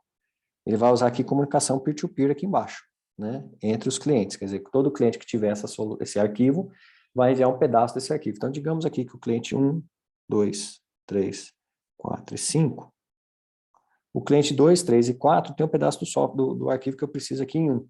Então, ele vai buscar em 2, 3 e 4. Então, observe que a minha rede de sobreposição aqui embaixo é a rede formada por 1 conversando com 2, 3 e 4. Essa é a minha rede de sobreposição. Se eu tiver um volume muito grande de estações de trabalho aqui fazendo essa troca de informação, isso vai se tornar um ambiente aleatório, baseado nos arquivos que estão disponíveis em cada nó, né, fazendo com que essa rede seja um pouco caótica.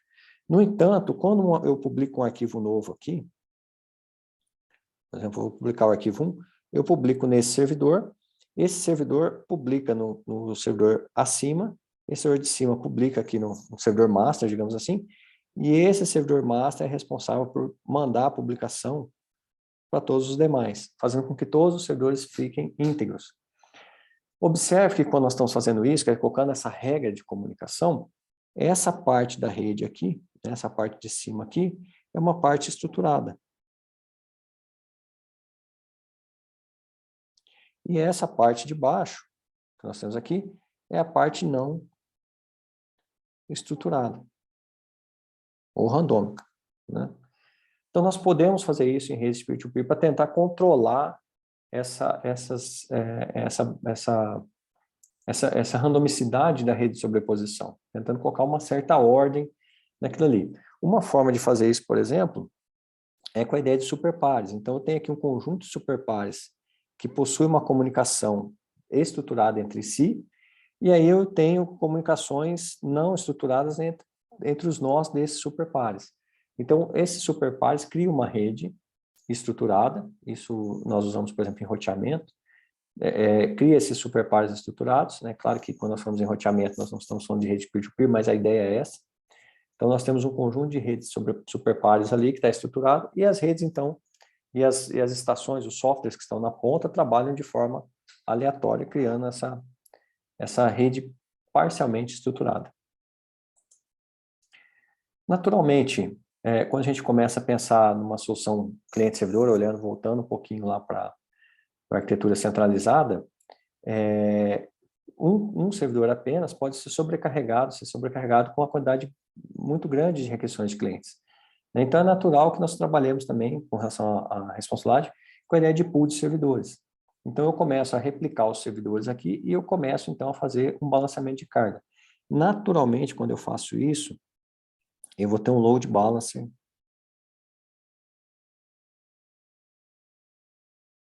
Eu vou ter um load balancer na frente desses servidores. Fazendo, então, com que esses clientes, na realidade, façam a requisição para esse load balancer. E esse load balancer, esse balanceador de carga, vai fazer a distribuição entre servidores. Naturalmente, aqui pode ser usando round robin, por exemplo, ou uma outra política, como, por exemplo, o menor sobrecarga, alguma coisa nesse sentido. Então, eu posso tanto usar round robin como qualquer outra política de balanceamento de carga. Se eu não fizer isso para um sistema load balance, talvez eu tenha que fazer isso para um sistema DNS. E aí eu faço, mediante as requisições DNS, eu vou resolvendo nome de serviços e aí eu vou fazendo essa distribuição de carga. Mas, naturalmente, eu preciso trabalhar, muitas vezes, com pool de servidores. Quando nós pensamos em ambiente de nuvem, é natural nós colocarmos isso aqui dentro de containers, por exemplo, e subir isso em cima de containers, né? Cada serviço desse em cima do container. Então, é possível usar ainda com relação a essas funcionalidades e responsabilidades, né?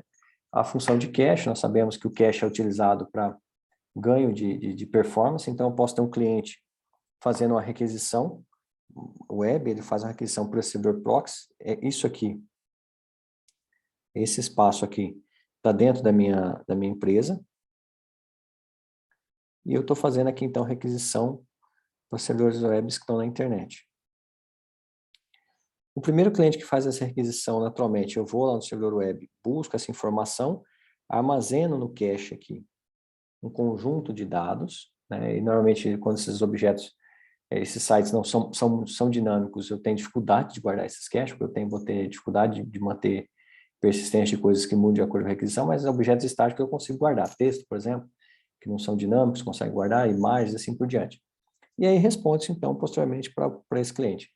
No momento seguinte, uma vez que o cliente faz uma requisição para o mesmo site, para o mesmo conteúdo, se eu observar que esse cache está válido dentro do meu servidor, simplesmente eu não preciso ir lá no cliente, lá no servidor web que está do outro lado, simplesmente devolvo aqui retirando os dados do cache. Então, retiro os dados do cache e entrego para esse cliente. Quando nós falamos em cache, eu posso ter cache tanto do lado do cliente, como nós podemos ter cache do lado dos provedores, né? Alguns provedores de internet nós sabemos que quando fornece conectividade, faz o cache da navegação do cliente para o lado do servidor, né? Se comportando um comportamento parecido com o que nós estamos aqui, mas levando esse proxy aqui para dentro do provedor e não no lado da empresa do cliente. Naturalmente, esses proxies também, essa função de cache aqui também existe nos navegadores, nós sabemos disso. O navegador também, quando recebe uma página, ele guarda alguns objetos, na próxima requisição ele busca aqueles objetos. E aí é interessante observar que quando nós trabalhamos com cache, no geral, em redes, nós temos um cache vinculado a um sistema de proxy, né? Qual que é a diferença de um proxy com um sistema de NAT convencional, por exemplo? O NAT, nós pegamos um pacote IP, cujo IP de origem está ali,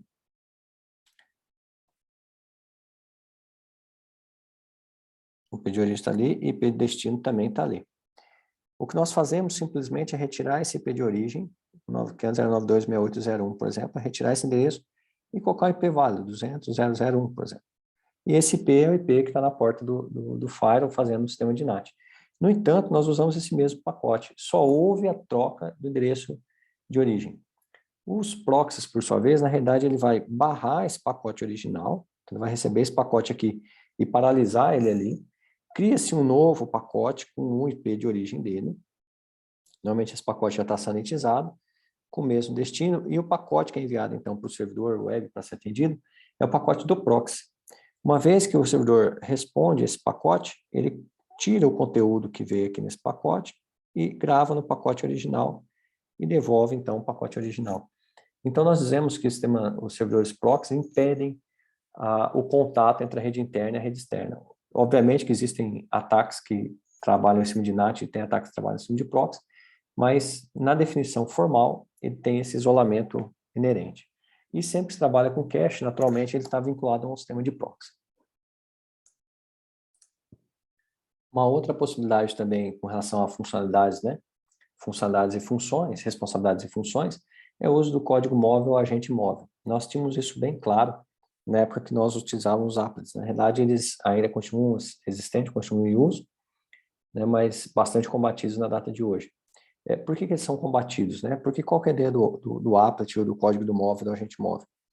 Eu faço uma requisição para um servidor, em vez desse servidor processar, executar esse software do lado dele e montar uma resposta para devolver ao cliente, o que ele faz, de fato, é devolver aqui um código executável, né? Um código para ser executado no lado do cliente.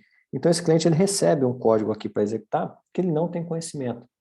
Então, eu consigo injetar, né? Nós conseguimos injetar dentro da infraestrutura, né, do software cliente, do processo cliente, uma execução de um código que não é naturalmente dele. Por isso, nós temos esse combate grande hoje com relação à cibersegurança, porque nós estamos trazendo código executável para dentro do cliente, com autorização desse cliente. Né? Então, não existe dificuldade para executar aquele conteúdo. Esse é um dos motivos de ser bastante combatidos. Mas se nós observarmos, nós temos uma aplicação importante desse conceito, né? Quando nós precisamos modificar constantemente esse código e a informação que nós temos que processar está do lado do cliente, por exemplo. Então, faz sentido esse envio, que é uma das possibilidades também, uma das funções implementadas em sistemas distribuídos. E aí nós chegamos ainda com relação aos padrões arquitetônicos, observando que agora não mais falando de elementos arquitetônicos, né? Então elementos são os processos, são os componentes, os serviços, os objetos que trocam informação via RMI, né? Invocação remota ou comunicação direta ou via sockets, né? Cuja responsabilidade pode ser uma arquitetura centralizada cliente-servidor ou uma arquitetura descentralizada peer-to-peer. E aí nós temos agora padrões arquitetônicos, ou seja, já que nós temos esses elementos, nós sabemos agora como eles se comunicam, nós temos o padrão de comunicação e as funções e as responsabilidades de cada um, como que eu distribuo esse software agora, né, nessas arquiteturas? A primeira forma de distribuir é por camada lógica. Então, quando nós pensamos em camadas lógicas, nós vamos desenvolver esse software baseados em camadas, né, de tal forma em que o nível -1 forneça serviço para o nível N, né, e naturalmente assim por diante. Então, se eu tenho uma camada N-2, ela vai fornecer serviço para a camada N-1 e N-1 para a camada N. Naturalmente, a camada N consome serviço da camada N-1, que consome, por sua vez, serviço da camada N-2. Quando nós começamos a pensar nessa estrutura, e aí, claro que o modelo TCP/IP é um dos mais conhecidos, né, nesse tipo de desenvolvimento, nós temos o que nós chamamos de comunicação fim a fim entre as camadas. Então, quando nós olhamos dois hosts aqui, o host A e o host B, a camada N-1 troca informação com a camada N-1 do host B. A camada N troca informação com a camada N do outro lado do host B. Naturalmente, essas camadas se apoiam, como eu tinha dito antes, nós fizemos o desenho ali usando o middleware. Então, o middleware é uma camada, e ele faz depois a troca com a informação com o socket, mas se nós olharmos a comunicação em si, aquele socket do host A vai se comunicar com o socket do host B. O middleware do host A está se comunicando com o middleware do host B. Só que dentro de uma única máquina, o middleware está usando o serviço da camada de sockets e o sockets fornecendo o serviço para a camada de middleware. Essa é a primeira forma de a gente organizar essa solução que nós estávamos desenvolvendo. Então, o nosso padrão arquitetônico são organizações em camadas lógicas. É claro que quando nós olhamos a camada lógica, e nós temos essa comunicação de camada a camada, como nós dissemos anteriormente, nós temos aqui uma pilha que nem sempre faz parte da mesma solução em relação à implementação. Nem sempre tudo é implementado pela mesma equipe. Então, se nós olharmos, no caso aqui dos mídias sistemas operacionais, nós vamos ter os aplicativos e serviços aqui que nós estamos desenvolvendo, que está usando o middleware, por exemplo, aqui eu poderia usar RMI Java, né, para fazer a comunicação, isso vem junto com a plataforma Java, enquanto eu estou sendo responsável por fazer a minha aplicação. Naturalmente, o sistema operacional pode ser considerado também uma camada e assim também como hardware. Então, depende do que nós estamos querendo tratar. Então, as camadas lógicas não obrigatoriamente se prendem exclusivamente à minha solução, mas sim a toda a arquitetura lógica que eu estou utilizando para implementar a solução como um todo. E aí, naturalmente, quando nós olhamos isso na literatura, o conjunto de hardware e sistemas operacionais, muitas vezes, no geral, elas são abstraídas e apresentadas como plataforma. Então, eu diz, olha, eu estou usando a plataforma X. Então, normalmente, nós estamos num hardware específico, um sistema operacional específico, e muitas vezes com servidor de aplicação também embutido, e aí simplesmente usando o middleware, olhando do middleware para as camadas superiores. Uma outra forma um outro padrão arquitetônico, em vez de ser por camada lógica, pode ser por camadas físicas. Então, como que fisicamente eu estou distribuindo esse software? Eu vou usar 2 computadores separados, ou vou usar 3 computadores separados? E aí, como eu disse anteriormente, nós tínhamos, nos modelos primitivos, um modelo feito em 2 camadas, em que eu tinha um cliente aqui, com um modo de visualização, que é o front-end, como nós conhecemos hoje como front-end, e ele conversava, então, com o sistema de dados e gerenciamento de aplicativos, e aqui as regras de negócio estavam embutidas normalmente dentro do servidor de banco de dados, né, fazendo com que essa distribuição acontecesse em 2 camadas físicas. Logicamente, eu tinha, às vezes, mais camadas. Então, pode ser que dentro aqui do meu cliente, eu desenvolvi esse software aqui em múltiplas camadas lógicas. Então, eu poderia usar lá dentro da minha linguagem de programação um conjunto de camadas para atender o cliente. Mas, quando eu olho fisicamente, eu tenho um trecho do software entregue na primeira camada, tá dentro da máquina cliente, e um segundo trecho de software entregue implantado dentro de uma segunda camada.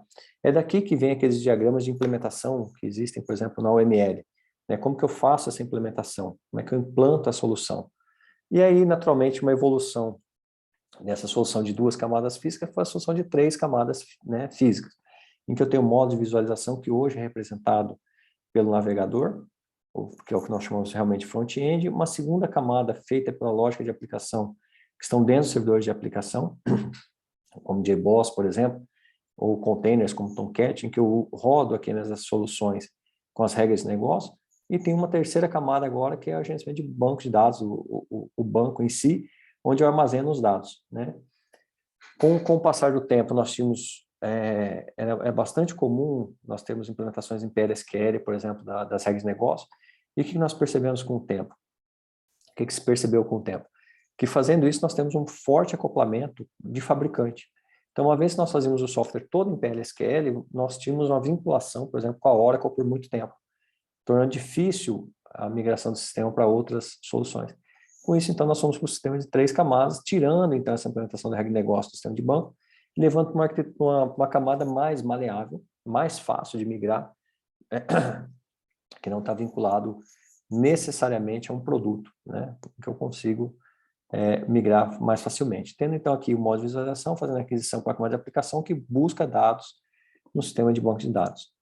Naturalmente, a distribuição dessas 3 camadas aqui, eu posso dividi-las conforme a minha necessidade e minha capacidade de processamento. Então, eu posso ter, de um lado, o que nós tínhamos lá, em interface usuário e aplicação numa única máquina, uma parte do banco de dados comunicando com a outra parte do banco de dados remotamente. Como nós podemos ter uma interface muito leve, é o que nós chamamos de Team Clients, e o sistema aqui de back-end. É claro que esse sistema de back-end aqui pode estar dividido em 2 camadas, 3 camadas e assim por diante. Como nós olhamos aqui, ainda tem uma parte da interface do usuário, a aplicação e o banco de dados. Então, aqui eu teria 2 camadas e meia ou 3 camadas e uma camada do usuário, que é o que nós chamamos aqui de Team Client, né? Então, quando nós olhamos na visão daqui para lá, nós temos uma solução mais magra até uma solução mais pesada, né? Naturalmente, a solução bastante convencional é deixar a interface do usuário de um lado e a aplicação e o banco em outras camadas, né?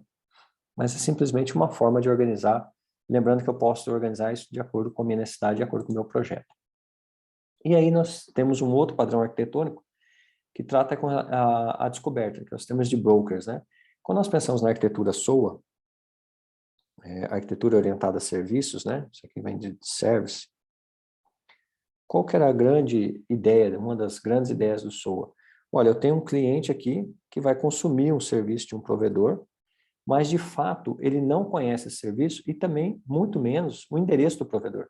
Porque eu posso ter vários provedores aqui. Então, digamos que eu seja um sistema de reserva de hotéis, por exemplo, estou desenvolvendo aqui uma parte de reserva de hotéis aqui do lado do solicitante de serviço, que vai consumir serviço de hotéis, mas eu não tenho relação de todos os hotéis. Quem que vai ter essa relação para mim? O broker. Porque cada hotel que desenvolve uma nova solução para esse entroncamento vai fazer a publicação dos dados no broker. E quando nós olhávamos o SOA, na definição real da arquitetura orientada de serviço, que não foi implementada 100% em web service, nós tínhamos uma espécie de catálogo, né, como se fosse uma lista de telefone. Nós tínhamos as páginas amarelas, as páginas brancas e as páginas verdes, em que eu tinha definição formal, né, técnica do serviço, a descrição informal, digamos assim, mais detalhada do serviço com relação ao uso, para um consumo humano, e assim por diante. Então, essa solução de broker vinha para resolver esse tipo de situação. O provedor publica no broker esse seu serviço, o cliente, quando precisa de um serviço, consulta esse sistema de broker, descobre, então, o endereço desse provedor de serviço e faz a requisição direta desse serviço, fazendo a troca de informação. Esse padrão arquitetônico nós chamamos de padrão baseado em broker. E, finalmente, aqui nós temos, ainda com relação a essas arquiteturas, os middlewares que implementam. Então, quando nós vamos desenvolver sistemas distribuídos, nem sempre nós podemos modificar muito a arquitetura se nós quisermos usar o middleware de mercado. E a gente acaba tendo que seguir alguns padrões, né? Claro que é sempre possível desenvolver o próprio middleware, né? Isso não há dificuldade, mas, no geral, nós buscamos um middleware já padronizado. Então, aqui eu deixei uma relação que também está no livro do Colores, de, por exemplo, middlewares que trabalham com objetos distribuídos, né? Nós temos o Corba, que é o sistema precursor da área de serviço. Quando nós olhamos SOA, por exemplo, nós vamos observar que vários conceitos da arquitetura orientada de serviços estão vinculados ao Corba, que é a primeira implementação de serviços, né? Realmente disponível. Nós vamos observar que o Corba, a falha maior desse middleware é o fato de utilizar protocolos fechados, não são protocolos abertos, que dificultou bastante o seu uso. Nós temos aqui RMI, né, que é a invocação de método remoto por Java. Com relação a componentes distribuídos, nós temos também o Corba tratando isso aí, nós temos JBoss, também trata isso no nível como servidor de aplicação. E aí observe que aqui nós temos componentes leves, né, e servidor de aplicação, que é o mais comum, né, ou seja, é um servidor que instancia as classes Java e trabalha com aquela resposta, no caso do JBoss, né? Trabalha respondendo aquelas requisições. Sistemas de publicar, subscrever, JMS, WebSphere MQ, são os mais conhecidos. Filas de mensagens também, WebSphere e o JMS. Serviço web, Apache Axis, por exemplo, né? E aqui implementações de middlewares que trabalham com solução peer-to-peer. Então, no momento que nós vamos desenvolver um sistema, de acordo com a arquitetura que nós estamos seguindo, nós temos esses middlewares disponíveis no mercado. E aí nós entramos, então, agora no último debate, na última explanação, que está relacionada aos modelos fundamentais. Então, uma vez que eu defini minha arquitetura, eu sei que eu vou usar, por exemplo, objetos, que eu vou trabalhar com invocação remota de métodos, eu vou trabalhar com arquitetura centralizada, cliente-servidor, implementando ou não pool de servidores, eu uso cache e assim por diante. E aí nós chegamos, então, agora nos modelos fundamentais, ou seja, toda vez que eu vou desenvolver, mesmo escolhendo esses padrões arquitetônicos, alguns modelos, algumas características fundamentais eu preciso observar. A nossa primeira característica que tem que ser observada são os modelos de interação, ou seja, como esses processos interagem entre si. Quando nós começamos a observar isso, nós temos que observar a questão do desempenho de comunicação. Existe uma latência de diferença, então quando nós olhamos sistemas que rodam sendo disponibilizado serviço para clientes de rede local e para clientes de rede expostos na internet, por exemplo, para clientes que estão expostos na internet, vamos observar que internamente nós temos uma latência muito diferente do que as requisições que estão vindo de clientes externos. Então, por exemplo, se eu tenho um link satelital no meio do percurso, eu preciso observar a comunicação com o banco de dados. Nós sabemos que o tempo de comunicação com o banco de dados, a conexão expira, muitas vezes num tempo menor do que o tempo de tráfego de comunicação satelital. Se nós estamos colocando um cliente, né, que precisa já tratar essa requisição de banco logo do lado do cliente, nós temos que cuidar dessas comunicações. Então, com relação ao desempenho da comunicação, nós temos problema de latência, né, essa comunicação de um lado para o outro. A própria largura de banda, nós estamos, dependendo do link que nós estamos tratando, se for um links com comunicação satelital, nós sabemos que a banda é bem menor, se for banda KU, também é uma banda compartilhada. Né? Se nós estivermos utilizando solução 4G, 3G, 5G, e assim por aí, cada um tem uma característica, se isso está em deslocamento ou não está, isso também tem uma característica. E, naturalmente, a variação dos delays. Né? Uma vez que eu começo a ter esse delay de comunicação, o tanto de delay que eu tenho, essa variação dos delays. Se eu estiver trabalhando com o sistema, por exemplo, se eu vendo um sistema de comunicação via voz, o jitter vai atrapalhar bastante a minha comunicação. Eu teria uma latência, um delay que varia, né? Mesmo que eu tenha sempre sendo uma rede com a mesma largura de banda, se eu começar a ter uma variação do delay, eu vou começar a ter dificuldade para tratar meu sistema. Uma outra característica que nós temos que observar é com relação aos relógios, como eu disse inicialmente, né?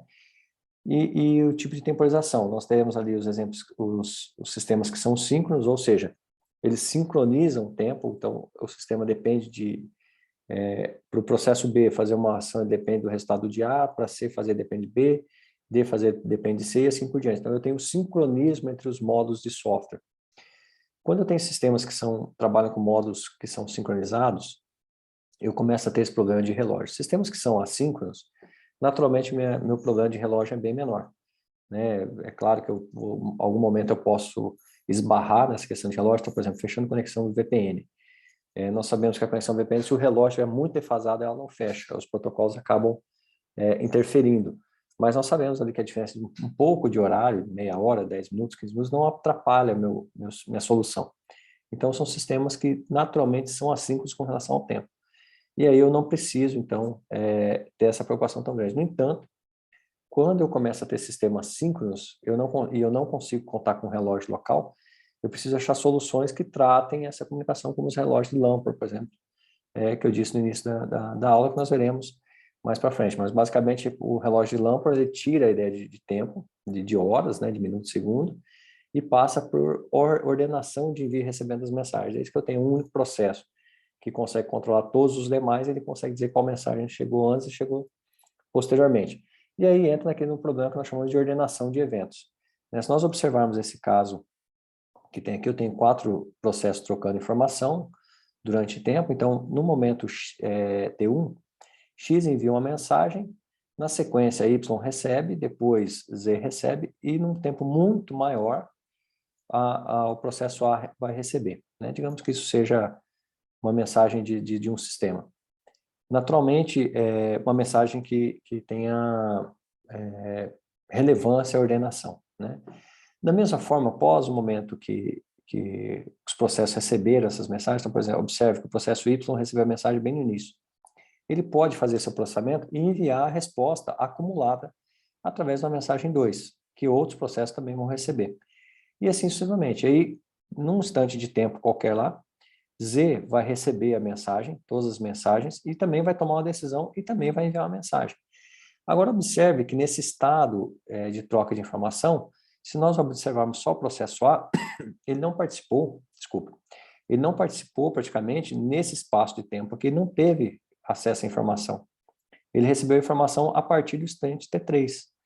Só que quando ele recebeu essa mensagem a partir do instante T3, o que nós observamos? Que ele recebeu essas mensagens fora de ordem. Então, primeiro ele recebeu a mensagem M3, depois a mensagem M1 e M2. Então, observe que a mensagem M1 e M2, aqui está ok, estão em ordem. No entanto, a mensagem, por uma questão, muitas vezes, de largura de banda, a mensagem 3 chegou antes daquele momento. Então, nesse ponto aqui, se essas mensagens são cumulativas, nós teremos um problema com a mensagem M3, porque ele não tem o conteúdo da mensagem M1 e M2 em momento anterior. Se fosse um sistema de e-mail, por exemplo, eu estaria recebendo aqui um e-mail já com todas as respostas, sem ter recebido o e-mail do fechamento original. É claro que no caso de e-mail, nós sabemos que as mensagens vêm acumuladas na resposta, normalmente, né, se a pessoa não retirar, vem acumulada, daria para nós entendermos toda a discussão. Mas nós não teríamos, por exemplo, a mensagem original. No entanto, se isso aqui for um sistema de orquestração, por exemplo, ele pode tomar a decisão errada, entendendo que M1 e M2, por exemplo, está offline, porque ainda não recebeu a mensagem de M1 e M2 e recebeu só de M3. Então, a ordenação dos eventos começa a ter importância em cima desses sistemas distribuídos, principalmente quando nós distribuímos eles geograficamente. Uma outra preocupação que nós temos é com relação à falha. Sempre que nós pensamos em falha, nós temos falha tanto do barramento de dados, né, da rede de comunicação em si, que nós chamamos de canal, na extensão chamamos de canal de comunicação, como o próprio processo. Então, quando nós temos omissão de comunicação, por exemplo, ou seja, por algum motivo o processo B deveria enviar uma mensagem para o processo Q, em algum momento essa mensagem não chegou em Q. Então, eu posso ter tido ou uma falha na rede, e aí eu tenho uma falha por omissão de canal, ou o próprio processo P, por exemplo, falhou, né? Teve uma falha ao tentar mandar mensagem, acessar o socket, está implementado errado, ou deu um bug e ele saiu do ar, né? Ou alguma falha na máquina e ele saiu do ar, e aí nós temos uma falha por omissão do próprio processo. E essas falhas, então, são classificadas como falhas de omissão e eu tenho que tratar. Quando nós trabalhamos com arquitetura baseada em microserviços, por exemplo, o que nós estamos tentando tratar é a omissão do processo. Então, uma vez que o processo finalizou, né, ou teve um erro, ou não está mais respondendo, simplesmente eu mato aquele container e subo novamente o container com aquele microserviço para substituir aquele ali. Se por acaso eu estou tendo um volume muito grande de requisições e a quantidade de processos, né, de containers que eu tenho que não está atendendo a minha demanda, simplesmente eu aumento a quantidade de containers com aquele microserviço para começar a responder aquelas requisições acabando com a minha falha por omissão. Então, nem sempre a falha por omissão ela pode vir por uma falha realmente de parada do processo. Ela pode ser, inclusive, uma incapacidade do processo de responder a um volume muito grande de requisições. E é claro que aí o tratamento dessa falha pode ser aumentando containers, como nós fizemos agora há pouco, ou uma plataforma de monitoramento restabelecer o serviço. Se essa aplicação for monolítica, eu não tenho como levantar um outro container, mas eu posso matar o container e levantar um container novo. É claro que aquelas conexões que eu tinha ali, com o container antigo, serão perdidas, mas eu consigo retornar a minha aplicação. Quando essa recuperação da falha é automática e não é percebível pelo cliente, né, o cliente fez uma aquisição, vamos colocar na VPN, que é um canal, um exemplo bem simples. Eu tenho um cliente fazendo uma conexão com o servidor VPN, por algum motivo esse servidor VPN deu um problema, mas esse servidor VPN trabalha com um cluster. Naquele momento, deixa eu desenhar aqui que fica mais fácil nós observarmos. Ele trabalha aqui com um sistema de cluster de alta disponibilidade. Ambos aqui estão ligados na internet. É claro que tem um switch no meio do caminho. E eu tenho meu cliente. No primeiro momento, esse cliente fechou uma conexão VPN com esse host aqui, com o Gateway 1. Mas, por algum motivo, esse Gateway 1 apresentou uma falha. E esse Gateway 1 usa um sistema VIP, né, um endereço VIP, ou um endereço IP que é compartilhado. Uma vez que ele caiu, esse endereço IP, que estava aqui, digamos que seja o endereço 200.0.0.1, cujo meu cliente faz a conexão, então ele procura esse endereço 200.0.0.1. Uma vez que o host caiu, o segundo host aqui assume esse endereço IP aqui. Então o IP 200.0.0.1 passa para esse lado aqui. Naturalmente, meu software cliente aqui, meu processo cliente vai perceber essa queda e vai refazer a conexão, vai mandar uma nova tentativa de conexão. Uma vez que ele faz isso, esse host que agora trocou, mas está respondendo pelo mesmo IP, vai estabelecer a conexão, meu cliente vai voltar a ter esse acesso, mas observe que isso foi feito essa tratativa da falha, foi feito pelo software, pela nossa solução de VPN, que roda tanto aqui no servidor como roda ali no cliente. O cliente em si que está consumindo esse túnel aqui não percebeu essa falha. Então, quando nós temos esse tipo de solução, nós dizemos que a nossa solução é transparente, a tratativa de falha é transparente a falhas, o cliente não percebe essa falha. É claro que se nós tivermos uma segunda queda aqui, simultânea desse cluster de alta disponibilidade, o cliente vai perceber. Mas a tratativa de falha, ela ocorreu. Existe um sistema de tratamento de falha. E aí, então, nós temos um sistema resiliente à falha, cuja falha é transparente. Isso também vale para a rede de comunicação, se nós tivermos, por exemplo, aqui, links redundantes e assim por diante. As falhas que nós temos que nos preocupar mais, e são as mais difíceis de tratar, são as falhas arbitrárias, que ocorrem de acordo com a situação. Essas falhas que são caracterizadas como arbitrárias ou bizantinas, nós não conseguimos repeti-las em testes, por exemplo, porque elas ocorrem num determinado contexto. e essas falhas elas precisam ser exaustivamente buscadas para retiradas dos nossos sistemas, né, uma vez que depende de contexto. É claro que quando ela acontece pela primeira vez, nós não vamos conseguir detectar, tem que se fazer teste seguido para poder achar o contexto que essa falha aconteceu. Em muitos casos nós não encontramos, né? Mas é um outro tipo de falha que existe nesse sistema de modelo de falhas que nós temos que observar. E aí, falhas de temporização, né? Falhas de temporização nós podemos ter isso pelo relógio, ou seja, o relógio local ultrapassa um limite, então eu tenho um limite de tempo para executar algo, e aí aquele relógio passa daquele tempo, e aí eu tenho então uma falha de temporização pelo relógio, então startei um timer lá de 2 segundos, estourou os 2 segundos, eu tenho uma falha de relógio. Ou eu posso ter a falha de temporização, pode ser também relacionada ao desempenho. Eu deveria, e isso ocorre bastante em sistemas de tempo real, eu deveria executar uma operação em X milissegundos e eu não consegui executar naquele intervalo de tempo. Então, se nós pensarmos no sistema de linha de produção em que eu estou fazendo soldas, por exemplo, não adianta eu soldar uma peça em outra em momento posterior, eu tenho que somar naquele momento exato. Se eu passei daquele tempo, eu começo a ter uma falha de temporização. E isso pode acontecer pelo processo, quer dizer, o processo não conseguiu executar suas ações naquele determinado tempo, como pode ser também pela rede de comunicação, pelo canal de comunicação, que não deu o trânsito, né, o fluxo de dados necessário. E aí o último modelo que nós temos que, é fundamental que nós temos que observar, são os modelos de segurança. Quando nós começamos a pensar num sistema de segurança, em sistemas distribuídos especificamente, nós temos que identificar primeiro os principais, ou seja, quais são os módulos de software que executam as ações e que precisam ser protegidos.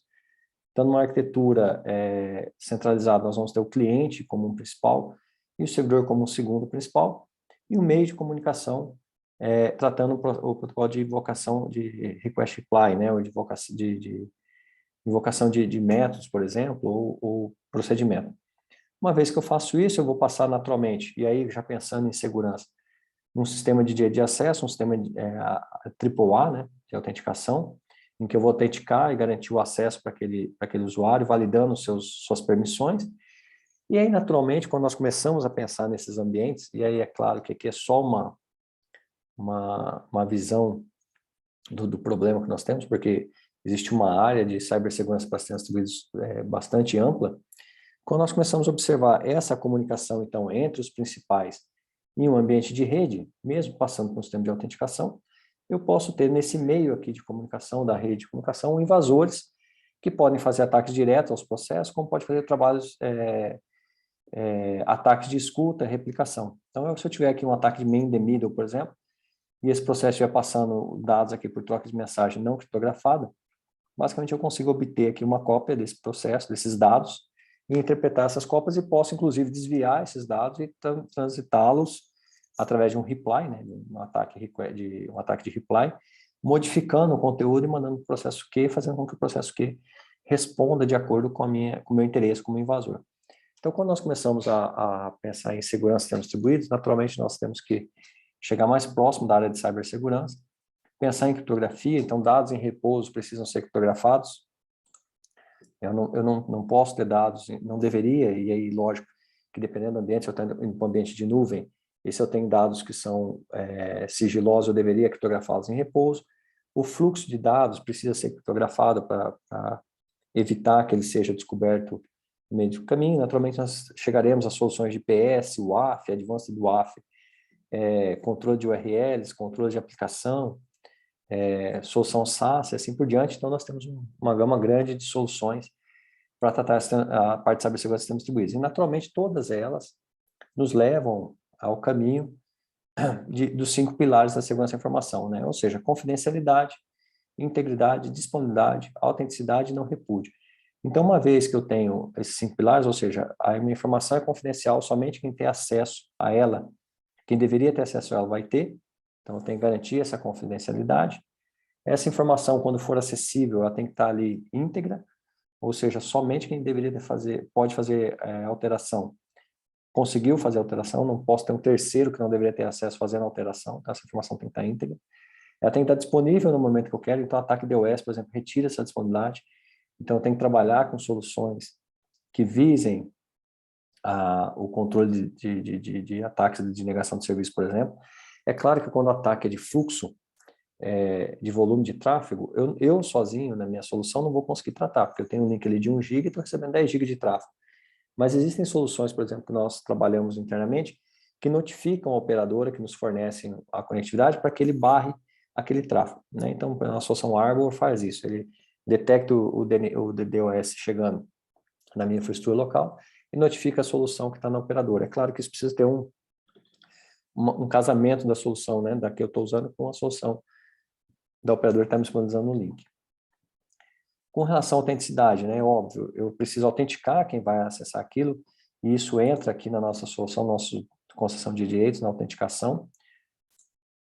Então, eu autentico para garantir que quem está acessando realmente é quem deveria, e não repúdio. Uma vez que eu publiquei essa informação, eu não posso dizer que eu não publiquei.